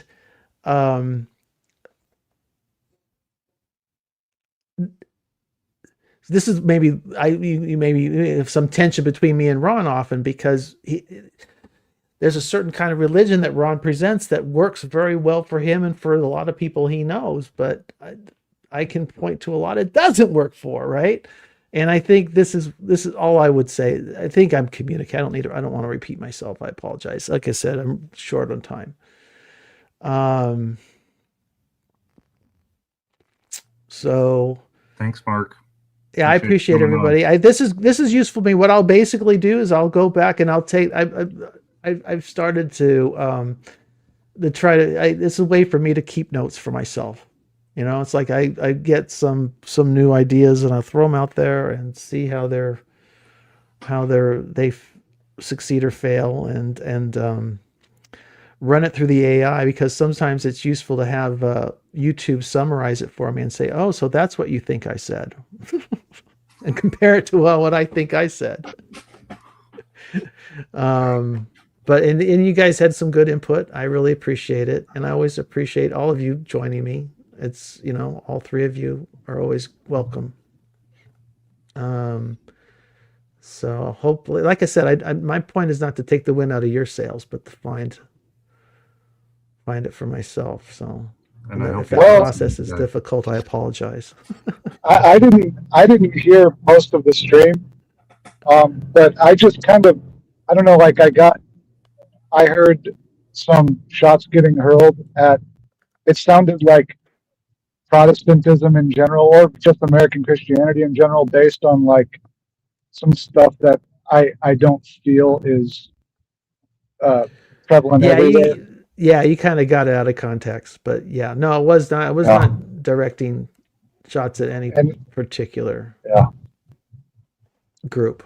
I was just, as I pointed out at the very beginning, as I said, that each seemed to have their unique emphases.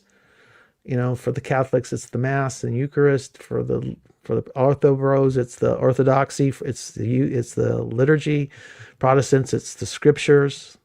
As Tayo pointed out, that they all have Jesus as their highest, but their way to get to him are through these unique emphases. And so that's kind of how we started. And so you kind of have to put it all into context, and it comes off a little when it's a 2 hour, 2.5 hour stream. So yeah, there you can only dip in where you can. But I appreciate it. Let's call it. Thank you. In silence, we say goodbye to Tayo. Thank you. Guys, have a good night or good day. Good Sunday. Tyler probably forgot he's on national television. I don't know what happened to him. He usually is, if he's present, he's usually saying something. At least can say goodbye to me. And I feel really ignored by you, Tayo. Just rude. Rude, I say. I'll play a song. I'll go with Mark. All right, thanks, Mark. Oh, You too, Tayo. Bye, Tayo. Bye, Mark. Bye, Scott. Let's see. What should we play on the out? No, I don't like that one. Don't like that one. What's the one I like? This one. Lord, how are they increased that trouble me? Many are they that rise up against me. Many there be which say of my soul, there is no help for him in God. But thou, Lord, art a shield for me, my glory and the lifter up of mine head. I cried unto the Lord with my voice, and he heard me out of his holy hill. I laid me down and slept, I awake, for the Lord sustained me. I will not be afraid of 10,000s of people that have set themselves against me round about. Arise, O Lord, oh me, oh my God, for thou hast smitten all mine enemies upon the cheekbones. Thou hast broken the teeth of the ungodly. Salvation belongeth unto the Lord. Thy blessing is upon thy people.